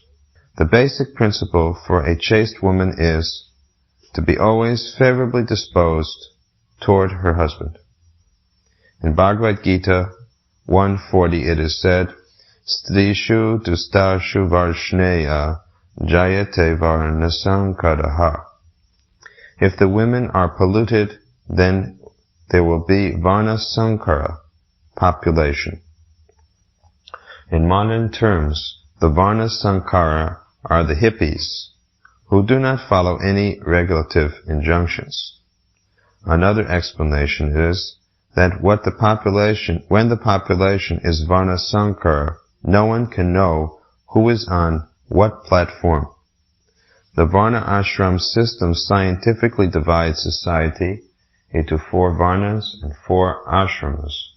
But in varna sankara society, there are no such distinctions, and no one can know who is who. So this is basically Taliban type life for women. So women, yeah, that's Tamal. That's Tamal.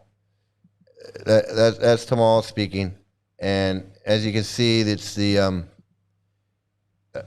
it is the Women's Duties in Krishna Consciousness lecture, Tamal Krishna Goswami.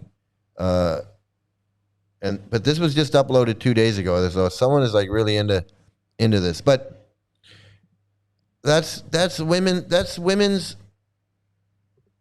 I know, me too. I know exactly. I know. I agree with you. I agree with you. It's totally. I can't. Absolutely. But the thing, I know, it's horrible to have to listen to that. It's horrible to have to listen to that. But anyway, this is the life of a woman, right? To just be subservient to her husband. Just whatever he says goes. And always follow his order. Be subservient. Be submissive to your husband. That's it. From the age of 11 or 12. So from the age of 11 or 12, the woman, her life, what life is that? This is what they want. This is what Prabhupada wants. So let's say you remove the sex. Is it still a good? Is it still good for the 11-year-old girl, the 12-year-old girl that has to go through this type of shit? Her 11 years old. She hasn't even started life yet. She's already married to a man who she has to be submissive to and submissive and surrendered to and worship for the rest of her life? Starting at 11, 12 years old? That's what these fuckers are like. Oh, it's Vedic culture. This is this. You don't understand. You don't understand, Prabhu. I think I understand pretty well. I think I understand. I think we all understand.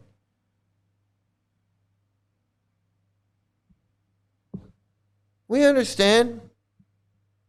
You don't have the eyes to see. No, I can see. I can read. I can see. I can hear what this fucking prick is saying. I can read this bullshit. I'll tell you I don't know. They always want to say, oh, you don't know. You're not this. You don't understand. You're not surrendered. You're not. Fuck that. Fuck your fucking cult bullshit. I can open up a book and read it. I know Krishna's stealing the girls' clothes, and when it says they got to come out and cover their pubic part, and probably puts in there that they had to cover up their private parts. I'll tell you, I don't know.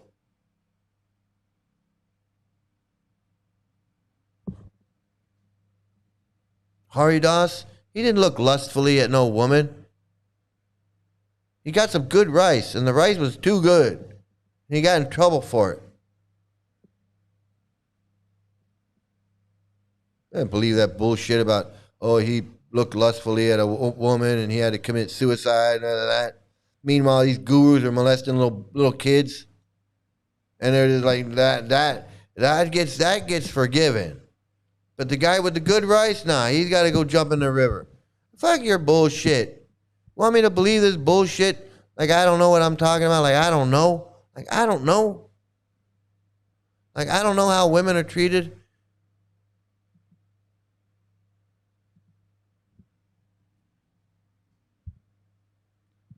All right, let's move on. Let's do something else that's funny. We're gonna do. Let's do this one. Yay!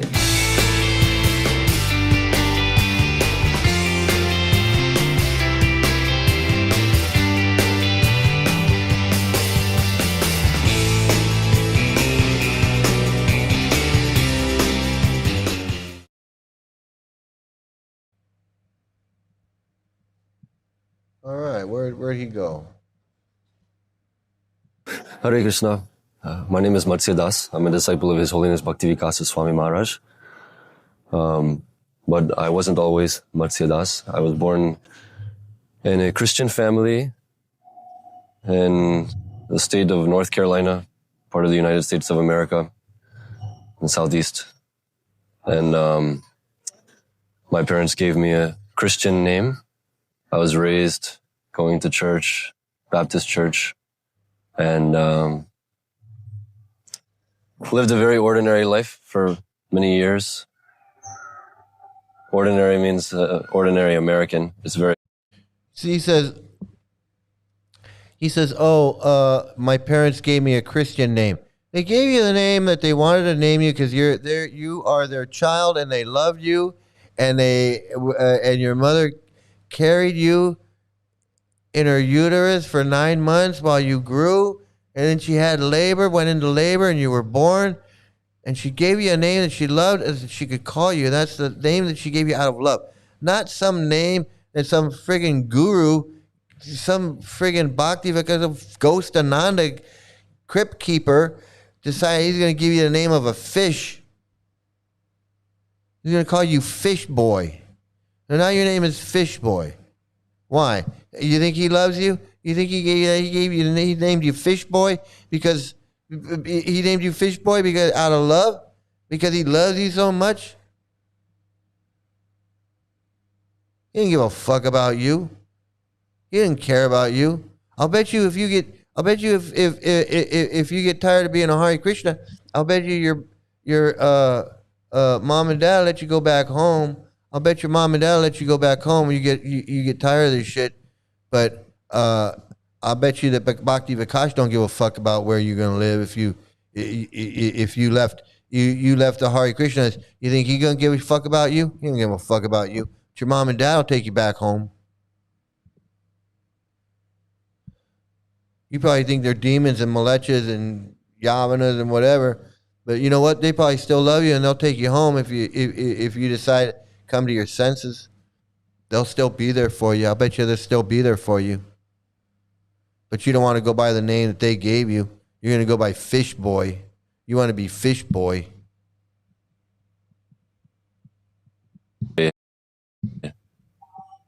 Unordinary for many other people in the world, but I didn't think my life to be anything special. And I was very fortunate to be raised by very nice people. My parents were always trying to be good Christians and good parents, and they taught me to be a good person and to worship God and to live a good life from an early age. So I'm very fortunate for that. And you thank them by joining this cult, leaving, and moving to India to worship this friggin' pedophile. That's how you thank them. But unfortunately, as with many other American youth, whenever I became a little older and independent, I strayed from that path in a lot of ways. Became very influenced by the extremely degraded Western culture, which caused so much disturbance in my life and in my family's life. I became very unhappy from a pretty early age, actually. But things actually changed very drastically in my life whenever my older sister sustained life-threatening injuries. And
My mic is off.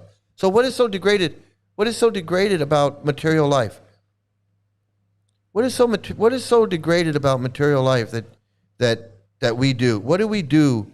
What do we do that is so horrible that he has to, that he had to renounce it? Like just having a job, a normal job, just like having a family, wife and kids.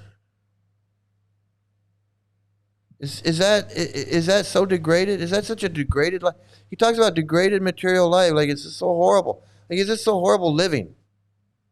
And I'm saying, I'm not saying that material life, just our lives are like a birthday cake all the time. But life is ups and downs.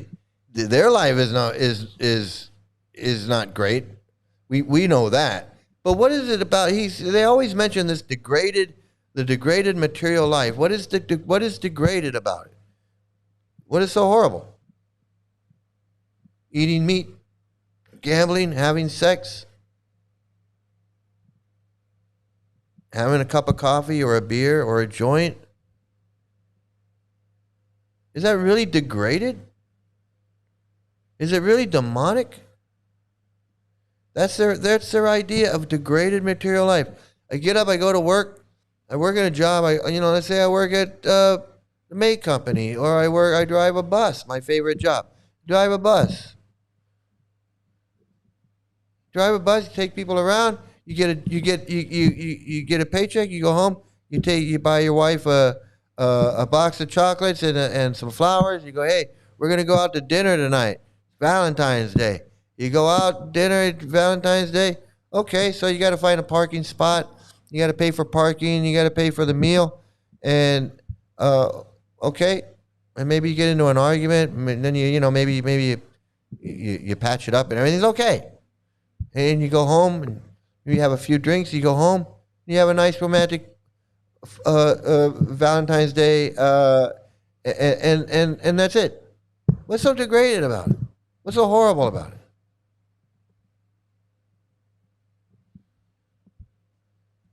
Everything's degraded, horrible. It's Maya. It's this. It's that. They act like it. They act like we all live on Skid Row. We're all homeless and hungry. We're the Walking Dead. It's like Night of the Living. It's like Night of the Living Carmies. We're all walking around. Brains, sex, intoxication. I know. I had a demonic steak last week and it was so good. I know. I went and had a big piece of fish. It was like a fish and chips kind of thing. Man, it was so good. I hadn't had that in a long time. Well, it's so demonic. It's so demonic and so horrible, so evil, disgusting. Compared to child marriage, I mean, really, compared to child marriage, compared to taking a 12-year-old or 11-year-old girl and marrying her off to some grown man, 19-year-old man, who then takes her off to India so he can go rape her, but that's his wife, so it's okay. And then he rapes her for like 6 or 7 years, and then he decides he's going to take sannyas, and he just dumps her off somewhere, and he goes off. That's okay. That's not degraded at all. That's spiritual life. But hey, if you want to go out and have a meal and get your wife some flowers and take her out to dinner and then have a bottle of wine and go home, you're just being a degraded demoniac. Just horrible. How dare you? Attachment, falling in love. Women are Maya. Right? That's their attitude. That's what this guy thinks. That's what they all think. Had a near-death experience which shocked our whole family, shocked myself. And at that point in time, I became a little more sober in life and I began to think a little more about the true purpose of life and what happens after death and the value of human life. But unfortunately, because growing up in this degraded American culture, I didn't have much education with these things, despite going to church every. Let me just tell you right now, this guy had a normal upbringing, normal life, normal parents. He went to public school. He got an education. He didn't have no problems. He had no problems at all. And yeah, Rafael, you brought up a point I wanted to. So Rafael says most, if not massive majority of ISKCON gurus joined at a very young age, had no or very little social life, and in spite their divine interventions, it's all just one big BS. So that's what these new guys don't know. A lot of these new guys don't know about these old timers like Brahmananda and Gargamuni and guys like Radhakunda and my friend Bir Lakshman and Janardana and Jagjivan and Chaitanya Ballava and Sri Maya and all of these guys. And they don't know about guys like Yashodanandan, who was big time Swami and then he's not. Or Guru Kripa or any of these guys who were big time Swamis and then they're just not anymore. Or guys like Sarvabhauma that I knew in LA, who was a big time book distributor. The guy was a legend. The guy is a legend, book distributor. And he started Food for Life. And the guy's when I met him, the guy's just a drunk on the street. And everybody talked shit about him too. They talked about him like, hey, that's Sarvabhauma. He used to be somebody, but now he's just Sarva. Sarva. So many people like that. So many people like that. They don't know about these people. They don't know what's really going on. They don't know the history. They don't know. They don't know people like me, my daughter, people like us. They think it's all everybody that's ever joined has stayed, or they bloop, but they that was just kind of a weird thing. These guys don't know. A lot of these guys don't know. They don't know about Rameshwar and Bhavananda. Some people don't even know about Kirtanananda.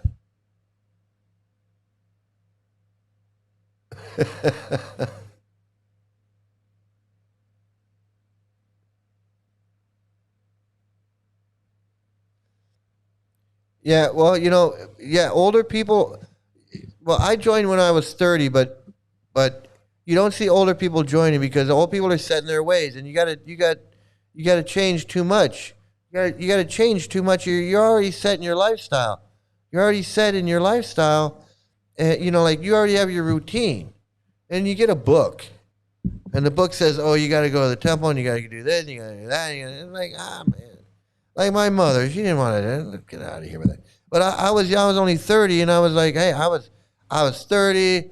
I just got out of a relationship, so I didn't have any like obligations. I could do whatever I wanted. If I want to go to the temple, I go to the temple. I didn't. There's nobody that I didn't have to answer to anybody, or anybody going, no, I don't want to go to the temple. Do we have to go? No. If I wanted to go, I go.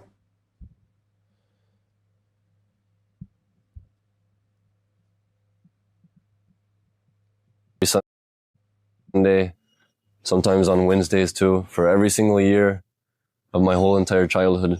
I didn't have much understanding of these concepts. So I began to explore spiritual knowledge, spiritual practice. Yeah, because, the reason why things exploded is because they were never allowed to preach over there. So it was like new territory. It was like new territory. So it was like a whole new audience. And so it was,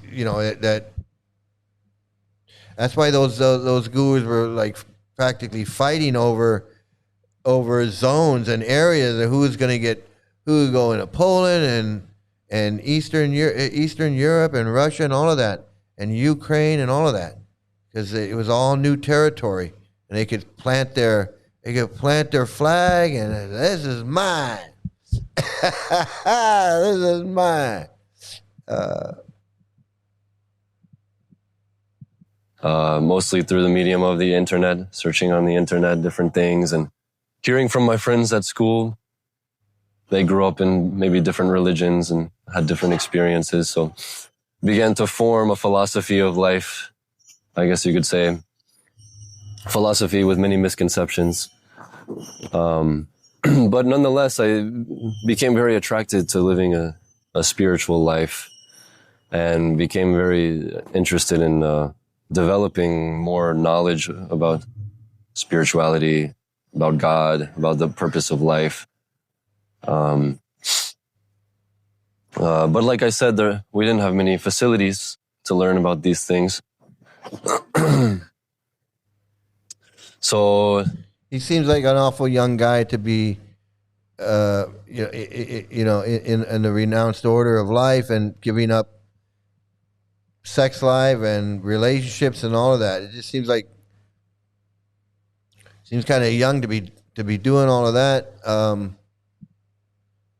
I've seen an old lady giving Garnos some dollars in Moscow to Indra Yumna, so he could palooza in India later. No worries.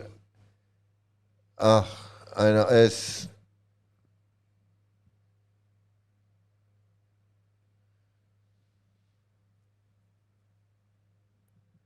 He says family went to church, so maybe he thinks porn is degraded. You know, to them, everything is degraded, but nobody's forcing anything on you. Like, nobody's forcing porn on you. Nobody's forcing gambling on you. Nobody's forcing intoxication on you. Nobody's forcing illicit sex on you. Nobody's making you go down to the red light district and going into strip clubs and prostitution places and like that. Nobody's making you do that. And nobody's making you buy a lottery ticket or making you. I mean, you know, he acts like it's degraded. Like it's just like it is so low life. Everything is just so high. I mean, when I think of degraded, when I think of something that's degraded, I think of like Skid Row. I think of an area like, you know, like the projects where things are like run down and trashy and not kept up, degraded. It's degraded. No, we're not degraded.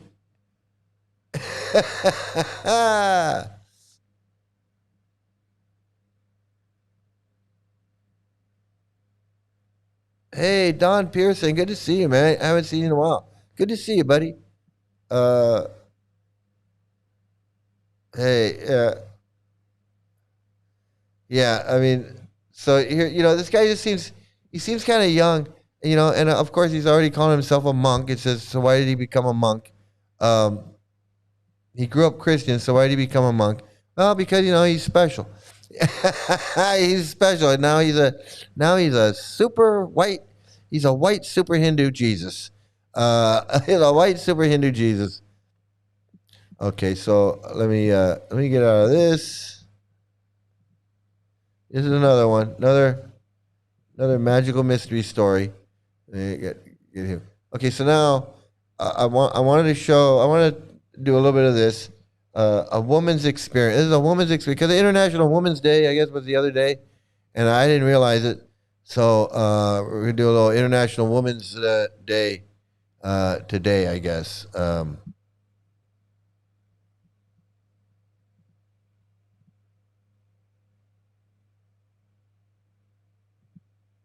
Guru, correct? No. You do not have Diksha disciples. I don't want any. You don't want any. I don't want Diksha Guru. People. One of my favorite people. As the host today, Namras is with us. He is behind the camera. He's at the boards. He is the producer par excellence.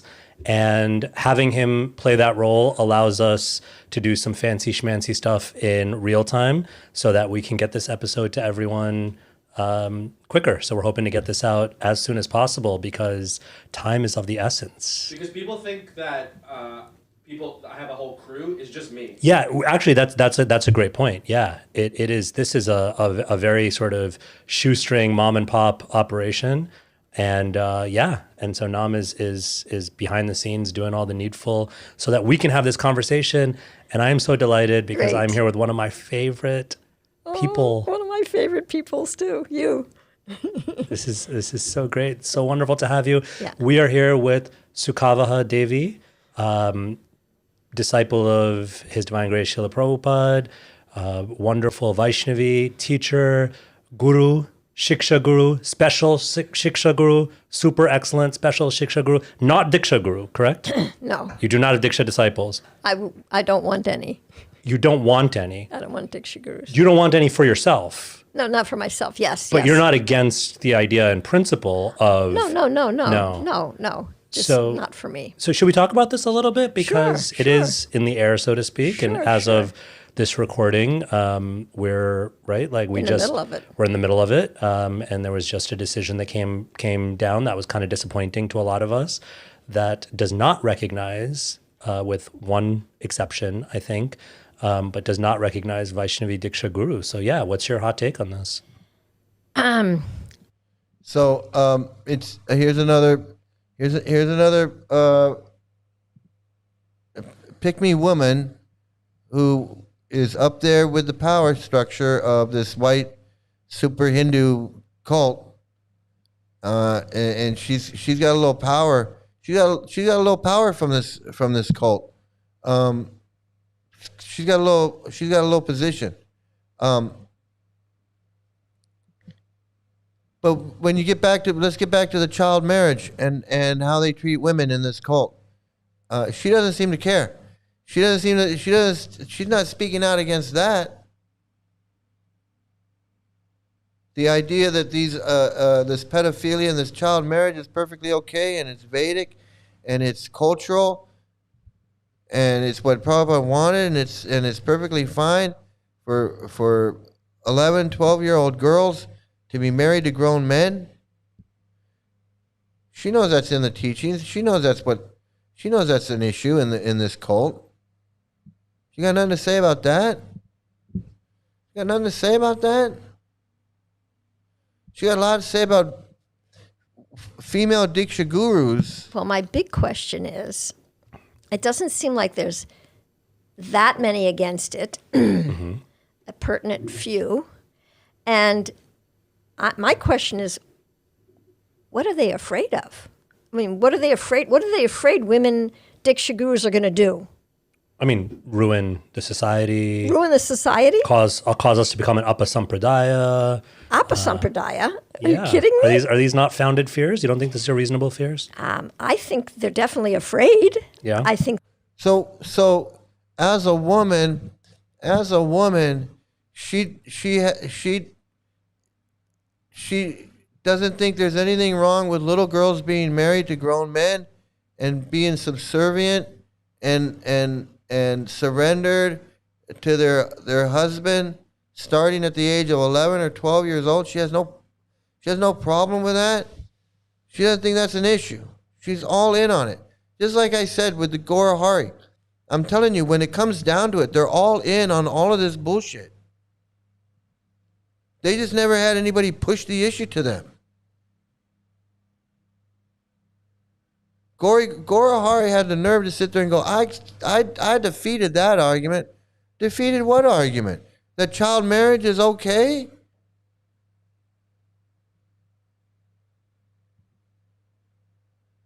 It's like this woman. She's like, I don't want to talk about child marriage. Why not?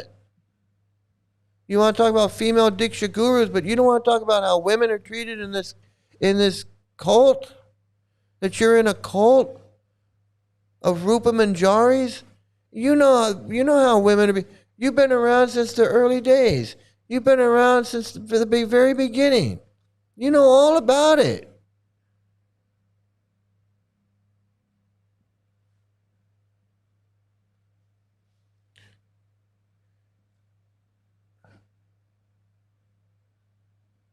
Let's see, what does it say?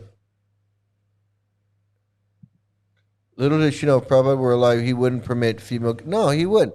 Why didn't he pick some women? Let's talk about that. When Prabhupada wrote his letter and he pointed those 11 knuckleheads, how come he didn't have a woman in there?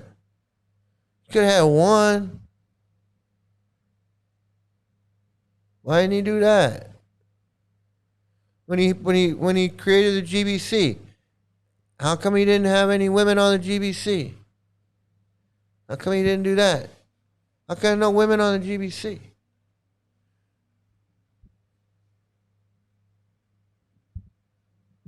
She knows. She chooses to ignore. Eyes wide shut. Absolutely. Gonna ignore that shit. She's gonna ignore that shit. She's not gonna rock the boat. She knows she knows where her chapati is buttered from. Where she gets her roti from. She knows where she gets her roti from. She doesn't care. And that's the sad thing, is that she doesn't care. She doesn't care. Those men are definitely afraid, but I don't think they're founded fears. What do we have to fear? I mean, They're not afraid. They don't like you. They don't like you. They don't like women. They don't like women. Why is that so hard to understand? They don't like women, and they don't give a fuck about their kids. And you sit there and act like you guys are in the perfect the perfect spiritual thing. Is it insane? Aggressive? I mean, we think we're following Prabhupada, but he was like the most progressive. Very progressive. He just kind of... Prabhupada was progressive? He thought blacks were ugly, belonged in the jungles, didn't believe in civil rights, didn't believe women deserved equal rights. He didn't believe women deserved equal rights. He said women are not equal. He said women have small brains, like to get raped. He didn't give a fuck about his kids. You can sit there talking about Prabhupada was progressive. What the fuck?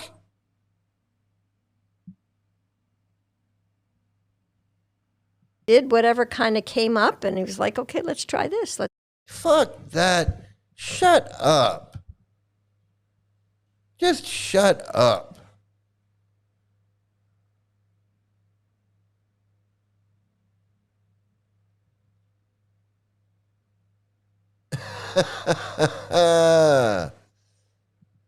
There's another Prabhupada female disciple I can't stand. I think she's from New York. Forgot her cult name. This one, Sukavaha.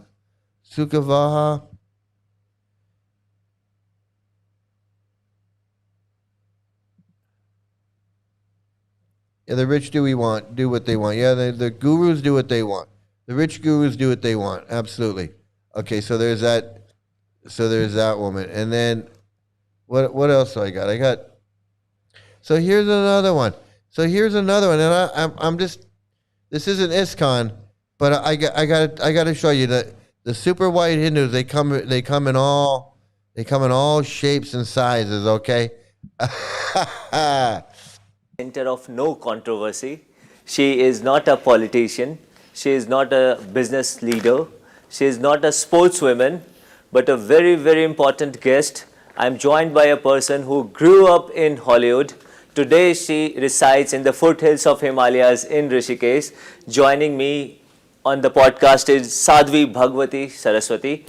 Sadhvi Saraswati, thank you for joining me.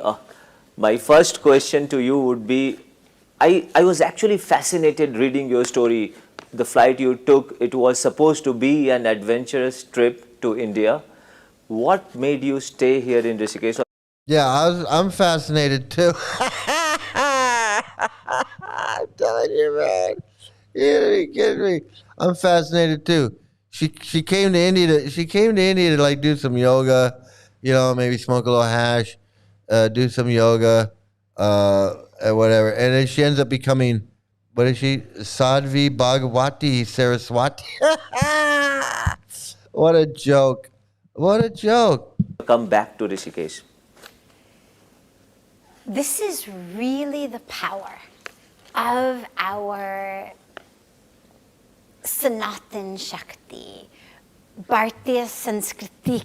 She really talks like a cult leader. She speaks like a cult leader. There you go. Ki Shakti, Ganga Ki Shakti. Because when I came to India, I had no idea about India. I was 25. I had grown up in Hollywood. I had everything that we're told you need to be happy. That's perfect resume for becoming a white super Hindu. You don't have no qualification. You don't have to. That's the thing about becoming a white super Hindu is there's no qualification. Anybody can do it. Anybody can become a white super Hindu. Oh, you can do whatever. Just go to India. You don't even have to go to India like Chandrasekhar. You just have to get your guru's polo shirt. But you don't even have to do that. All you gotta do is just dream. Just have a dream. I had a dream. You can just have a dream. You can dream you're in Rishikesh with a polo shirt, and then you put the polo shirt on, and boom, I'm a guru. And not only that, but oh my God, it's fucking insanity. Correct. The privilege, the prosperity, the opportunity, the education, etc. We weren't very happy, of course, because we didn't have that anchoring and grounding spiritually. But I didn't know that, because I grew up in a culture where we're taught to ask, what for me? And when we go through life trying to acquire and attain more and more, we may get more, but we don't actually feel more. We don't live as more. We don't experience more. We just keep grabbing and getting. And so when I came to India, it came on the airplane, as you said, on an adventure trip, but I thought it was just going to be a few months. I thought it was just one. And I became a guru. I mean, I'm like Gorahari. I'm the female Gorahari. I'm the female Gorahari. I was just tripping around India. You know, I ate some mushrooms, and I was walking in the Ganges, and next thing I know, Lakshmi came down and said, "Hey, you're a guru." And I was like, "Me? Little old me from Hollywood?"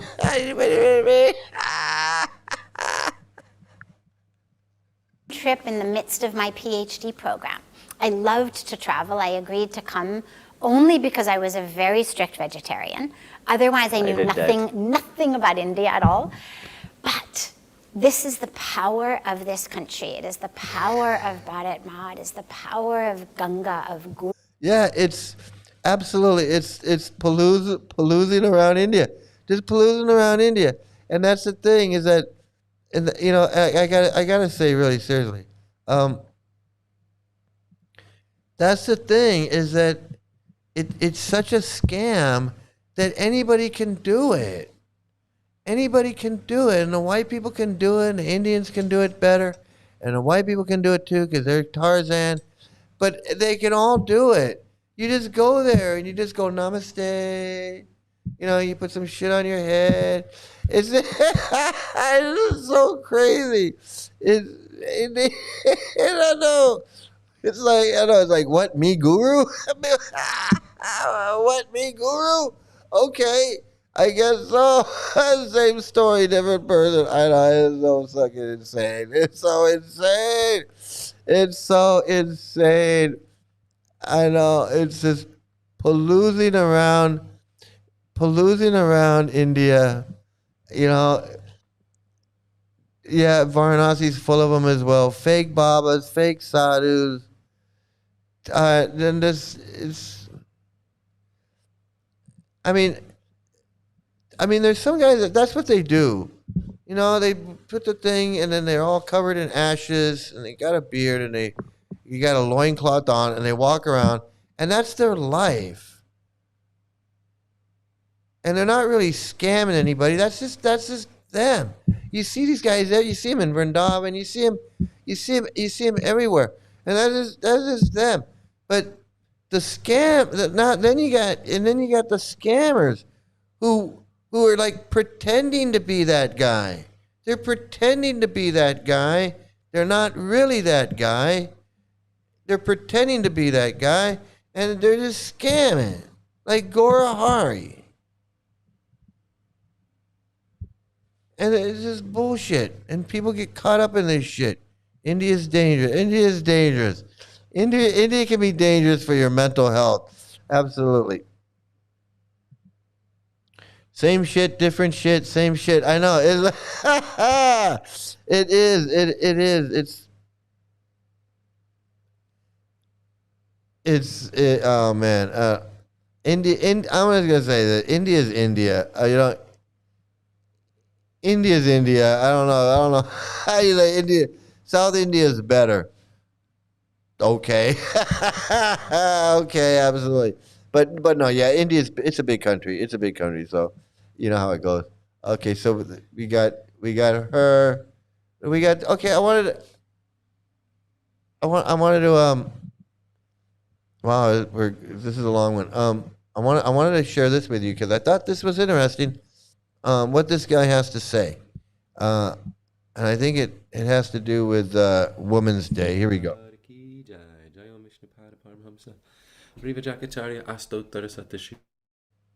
Shimana's Divine Grace Srila Bhakti Sati Thakur Suraham Nishe Kadish Vavastasu Klishyamanasya Karma Bihishu, beginning from the happiness derived from sex life. Avastasu, in temporary conditions.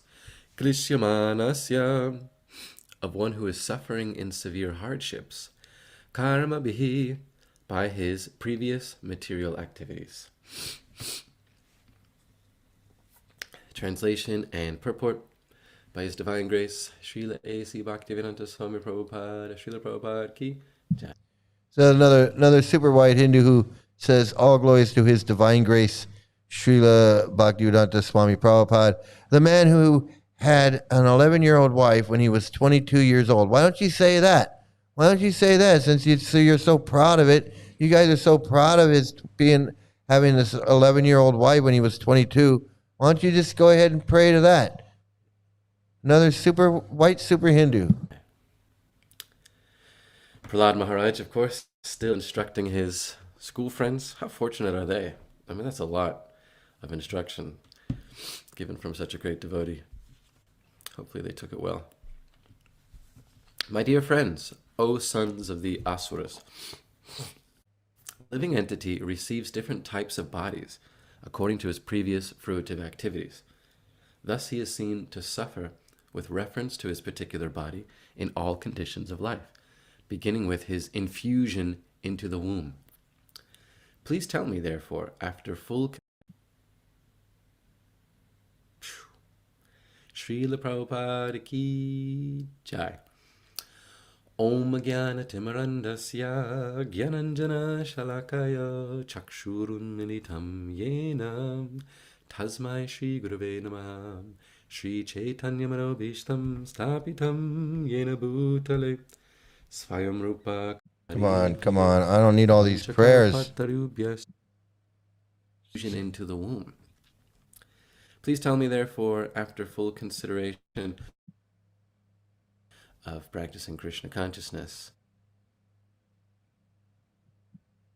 opens the purport. I mean, he just comes out swinging. Karmana daivanetena jantor dehopapataye striya pravishta udharam pumkso reta kanashraya. Under the supervision. It does hurt to watch. It hurts to watch. I do apologize. I had this queued up, but it got... And now I can't find...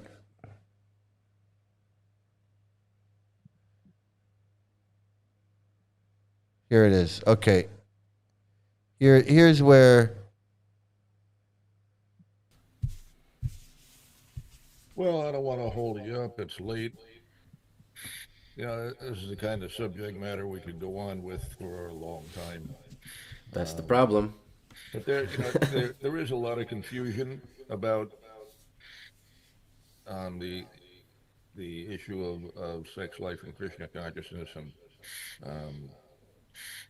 starting with purports like this one that we've read today.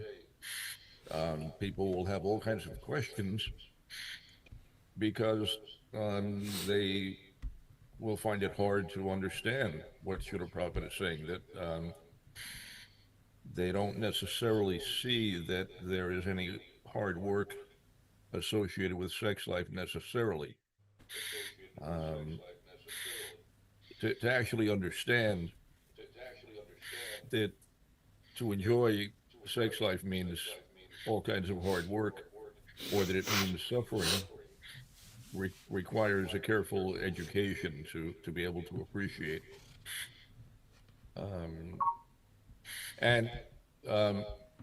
Another thing that will sometimes confuse young devotees or non-devotees is how one defines sex life.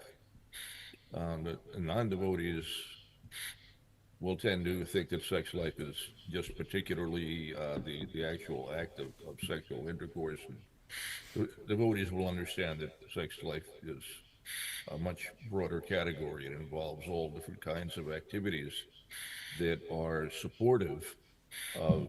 So sex life is not. So sex life is not just the sex act, but it's all these other things that go along with it. He's saying all these other activities, and not only that, but he's saying in the purport, Prabhupada says that sex life is suffering. You have to suffer in order to have sex life. But he's saying beyond that, it's not just the sex act. Sex life is all of these other things.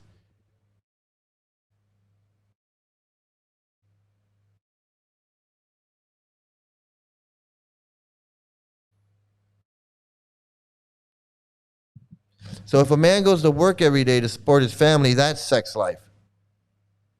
That's sex life. That's illicit sex. That's what he's trying to say.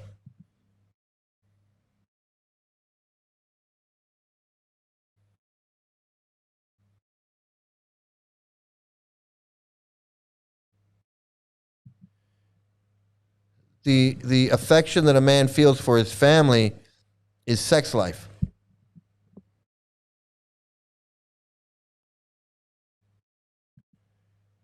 The enjoyment that he gets for providing for his family is sex life. Okay, so I have to say, this is what I have to say. I'm sorry, you guys weren't catching that, but he was saying he was saying all these things about to be able to appreciate. You have to go to school to get sex life. You have to have a job and go to work to get sex life. You have to. Young devotees or non-devotees is. And then all of these things are sex life. How one defines sex life. Anti-life bullshit. Yeah, it totally. It's. Will tend to think that sex life is just particularly the actual act of sexual intercourse. And devotees will understand that sex life is a much broader category. It involves all different kinds of activities that are supportive of the reproductive process. So even, a man goes to work every day to support his family. It's actually sex life, but we don't think that that's sex life. It's part of the reproductive process. A man is bound by the ties of family affection to provide for his family.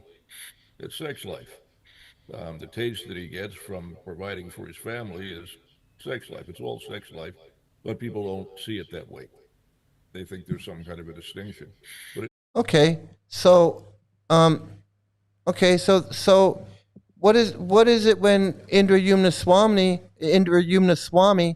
has all these little girls around him and all these women around him, and he's crowd surfing and he's doing all of this stuff? Is that sex life? Is that because this guy, he thinks everything is sex life to him if it has to do with his family or woman or anything like that? It's sex life. The guy goes to work to do a job and get a paycheck. Well, that's sex life. Well, Indra Swami, when he's dancing around with all these women and he's jumping in the audience and he's crowd surfing and he's running around on the beach with these little girls and he's rubbing his hands all over these little girls, is that sex life? Because it sounds like it to me. If you consider all these other things sex life, it sounds like Indra Swami is having an orgy. That's what it sounds like to me.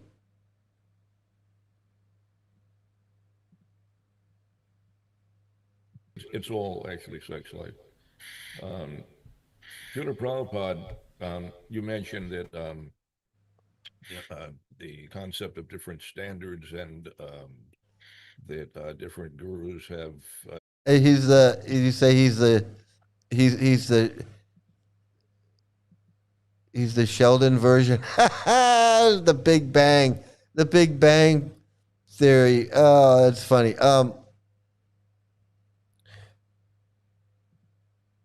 So there you go. There's sex life for you. So sex life can be anything they want it to be. Is sex life? That's except when gurus are molesting little girls and little boys, then we don't make a big deal about that. But everything else we make a big deal about. If you're not a guru, everything is sex life. But when you're a guru, hey, what do you want? What do you want? Hey, no hard and fast rules now, buddy. And no hard and fast rules. It's too funny, man. Dressing dolls above 11 is questionable. Yeah, we gotta keep them young. We like them young.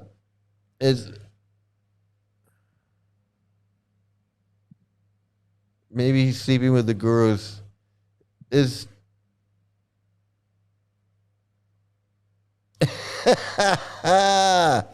Oh man, that's just crazy. It's just crazy. That guy, the guy in his he got sex on the brain. Everything is sex to that guy. He's like everything is sex. Okay, so I got through that. I got through this. And I think we're gonna do. I think I got time. Okay, I got a few minutes. We're gonna go and do. Let's see. I gotta find it here.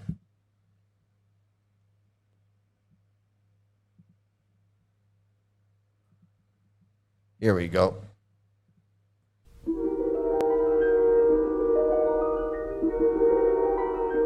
There is a fifth dimension, beyond that which is known to man. It is a dimension as vast as space and as timeless as infinity. It is the middle ground between light and shadow, between science and superstition, and it lies between the pit of man's fears and the summit of his knowledge. This is the dimension of imagination, of imagination, of imagination, of imagination, of imagination. Yes, it's the dimension of imagination. And let's see what we got here. We've got, where do we got this here? I got to reach into the mailbag, into the Rafael mailbag. I got hundreds of videos just waiting. Let's see what we got. It's like spinning the wheel.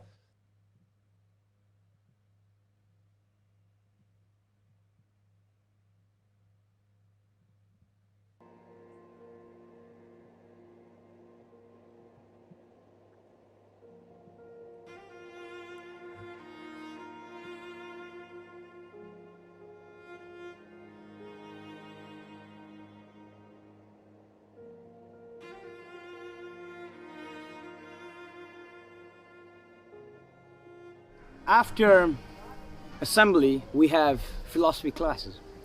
Now, every boy, because over here we have from junior to senior, we have different ages, we have different kind of philosophy classes for the smaller boys and the bigger boys. So the smaller boys will be taking something easy for learning, and then the bigger boys will be having some Bhakti Shastris and other. Oh look, it's the abuser. It's the abuser and the abused. Oh my God. The abuser and the abused right there. Their teachings. So that time philosophy starts at 6:30 until 7:15. That's when we have our philosophy class.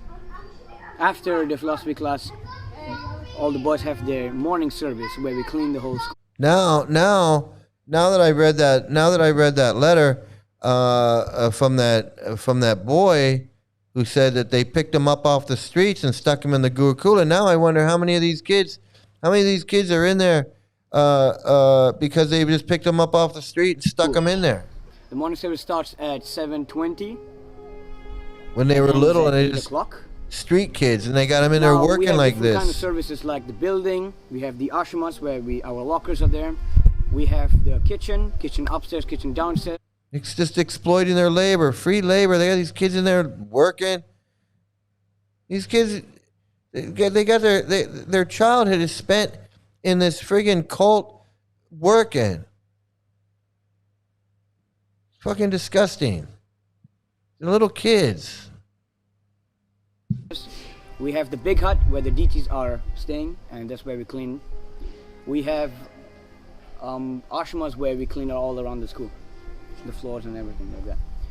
So from 7:20 to 8 o'clock, we have a morning service. After 8 o'clock is everybody goes to the kitchen for kitchen service. We prepare before breakfast, and we also cut for lunch. Cut subsies for lunch, vegetables for lunch. It is child labor. It's totally child labor. Now, 100%. There are different services and different groups. So there'll be 2 groups at the kitchen doing the service down there for breakfast, everything happening, for setting up the places where we can eat. And the other 2 groups will be upstairs cutting vegetables for lunch. Another group will be doing butters, grinding our spices so we can use it for cooking for lunch. Now we have the kitchen service from 8 o'clock all the way to 8:45, and at 8:45 we have breakfast. The friggin' concentration camp. It's a concentration camp. Look at them. And who knows where those kids? Oh my God, who knows where those kids are from? They're probably not even. Half of them are probably not even Indian. They're probably from who knows where. They don't belong there. I know. Child labor, taking advantage of these kids.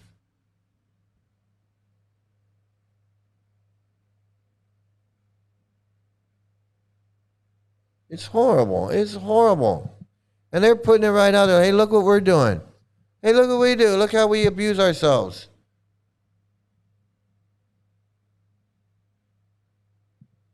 Yeah, I know, and I wonder what's going on. They just dump their kids off in there, and then they go play Hare Krishna somewhere. You know, they've been doing that for decades. It's disgusting. I'm telling you, man. If that's not child labor, then I don't know what is. Exactly. They got these kids working. They're not paying them. They got them working, cooking for the whole school, for the ashram or whatever it is. I know a lot of those kids. It's sad. That makes it personal and makes it sad that you actually know these kids. It's just sad. It's horrible. It's absolutely horrible, man. Rafael, what are you doing? We're supposed to laugh and joke at this. It's so cruel. It's evil. It's child abuse. I know. I wanted to make fun of this. I can't make fun of this. I can't make fun of I want to make fun. I want to see a fat guru or something. I want to make fun of this. I can't make fun of this. This is sad. This is depressing. They're eating bananas. Look at them. There's At 9:20, boys come back and we clean after the breakfast, clean, packing up all the huts. All in the name of Seva, yeah. All in the name of friggin' goddamn cult. It happens from 9:20 to 9:45. At 9:45, all the boys go for the classes. It is English class for the smaller boys, and secondary level, primary for the smallest boy, and secondary level is for the bigger boys. They will be having math class. From 9 kids are being abused. You know those kids are being abused. We saw Bhaktividya Purna was the principal of this school. Now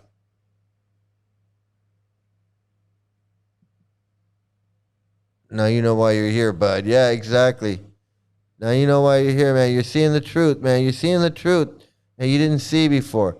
Poor children being abused. Poor children being abused. It is. It. All the way to 10:35, they'll have these classes. Now at 10:35, the smaller boys will be having math class, and the bigger boys will be having English class.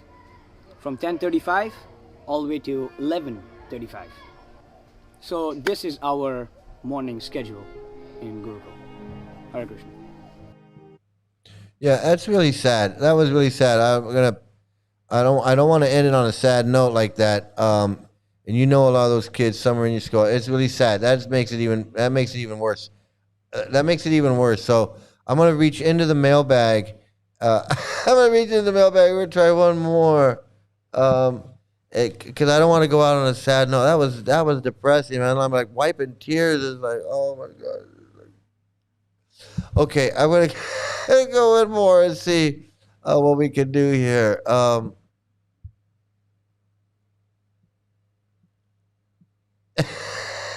Let's see. Let's see. We do this one. Okay, we're gonna go out on this one, I guess. This will be our final.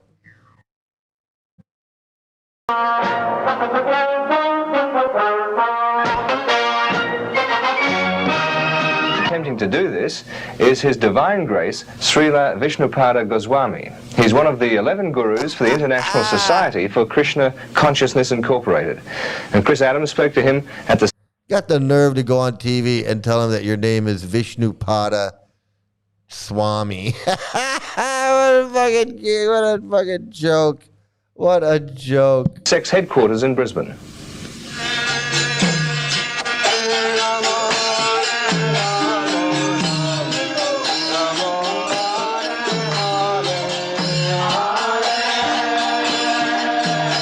What you're seeing here... What we're seeing here is a bunch of pedophiles. That's what we're seeing here. We're seeing a bunch of fucking cosplaying pedophiles. God damn it. This is a bunch of pedophiles. We're seeing a bunch of cosplaying pedophiles. Yeah, hey, good for you, man. I'm glad you didn't go there. I'm glad you didn't go there, dude. And I'm glad you're out. I'm glad you come to your senses. And I'm glad that you have some feelings towards these other kids that, I mean, we all do. I mean, we all know what it's like. We all know, and I laugh and I joke and I do all this, but seriously, I know what it's like. You know, what I've been through, what my daughter's been through, what all of us have been through. I know, I'm serious when I say that. So even though I joke around, I laugh and all that, but I do recognize, the pain and the harm of this cult. It's a day-to-day occurrence at the Krishna temple in St. Lucia. It begins in the early hours of the morning, around 4:30, and continues in one form or another for most of the day. You see, Hare Krishna devotees believe that the most advantageous thing they can do is to chant the name of their God over and over again. Some do it's a cult. up to 100,000 times in a day. But at the moment, the centre is being graced with the presence of one of their gurus. And here he is, Baba Nunda Goswami, guru of the Krishna consciousness movement. Or if you prefer, plain old Charles Bacchus. Charles Bacchus. 41-year-old former filmmaker prior to his life as a guru. According to the press release from the movement, the Swami, or Charles, is one of the greatest exponents of the Krishna scriptures, having more than 1 million followers. So evidently Hinduism is, hey, like, you can just become a Hindu, dream, or anoint yourself guru, and you can be a guru. You can do it. That's how it is. That's just how it is. Like nobody cares. Nobody cares. You can become Gora Hoodie. You can become Gora Hari. Become Haridas Thakur. You can become Sri Mukunda Swami, Bhakti Venmo. It doesn't matter. And the only thing that matters is somebody follows you or not. If somebody follows you, then great. If nobody follows you, oh, well, back to the drawing board. I go go somewhere else, I guess. I don't know. But that's basically it. And it doesn't matter. It doesn't matter. You could be a pedophile. You could be, a gay rights leader. You could be a right-wing extremist. You could be a Nazi. You could be a punk rocker. It doesn't matter. It doesn't matter. It's open to anybody. That's the great thing about Hinduism, I guess, evidently. Is just you just go and you just cosplay. You put on this and that and this and that, and you know, your little bag and your stick, and off you go into the wild blue yonder. You know, like, and I'm a guru. I'm a guru, baby. I'm Guru Paloozin'. I'm gonna Guru Palooz. It's there. You went there in 74, gullible kid. Yeah, you know, I was a gullible adult, you know, but you were born in 74. I know, I told this idiot. This guy came, he was telling me I'm just I don't know what I'm talking about. I'm an idiot. I said, dude, I was chanting Hare Krishna when you were sucking on your mama's titty. What are you talking about? Dude, you're like 22 years old. I was chanting before you were even born. This is fucking insanity. You can be LGBT in Chaitanya's club. Yeah, I mean, it's open for everybody. I mean, especially Chaitanya. He ain't going to turn you down. That is right up his alley. It's so sad. It is so sad, these kids. It is. It really is.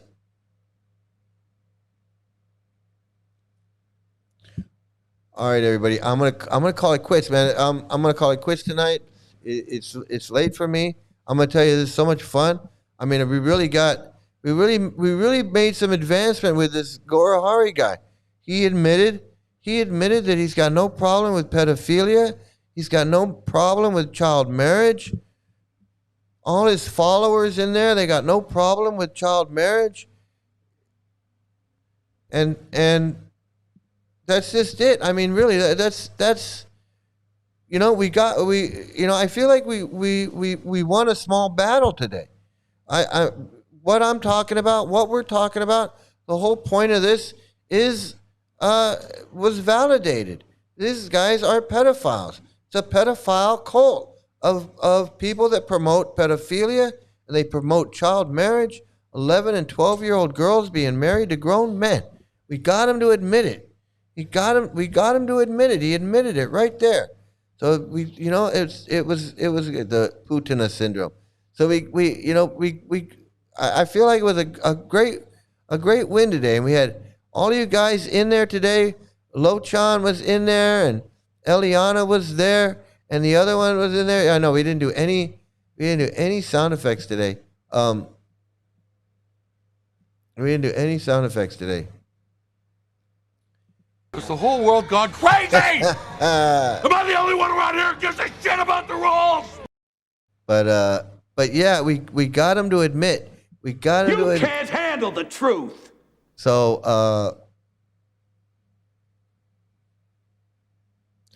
that's my kind of yoga, right? That's the kind of yoga you like, is yoga pants. That's the only kind of yoga you like, is yoga pants. So I want to thank you. I feel like we did a great win today, and you guys were really good going into Gora Hari. You know, and it's good to let him know that you're a cult leader. You're in a cult. You promote pedophilia, and we're on to you. We're on to you. That's we know. And Mike's a cult expert. So Mike knows what he's talking about. It's not just Mike. Mike's a cult expert. So I'm like the knitting cult guy. So so I want to thank you all, everybody. Eliana, Prabhunath, Ghana, Rafal, of course, and Snoggle and Don. Don, thanks for coming in, stopping by today, and Hayden and Aviator, man, Lochan, good work, man, good work. And I guess because you're in the movement, so I like when you said I was in the movement, so I can criticize them any way I want. And Mike was in the movement, and he can criticize them any way he wants. I really like that. That was a good point to bring up. And hey, Jeff Smith, great to see you. You snuck in. I didn't see you were here, I guess. But yeah, I want to thank all of you guys for coming in today. If I missed your name, don't worry, I'll get you next time. Jai Ganapati and Jai Kajur going wild. Everybody, Weird Planet. Everybody, thank you so much. It's been great. I love it when we get together and we do this. I'm feeling a little sick. I got a sore throat, so my voice is a little messed up. So I got to get some rest. But I want to thank you all for joining in and making this such a great experience again. And everybody, please have a great night, great morning, great afternoon, great evening. If you're hungry, have a great brunch. Have some great luck. Please stay out of a cult. Please like, share, and subscribe, man. This is going great. We're really moving and grooving right now. And for all of you out there that are watching, because I know there's a lot of people watching today, this is me a long time ago when I was a Hare Krishna. So thanks, everybody.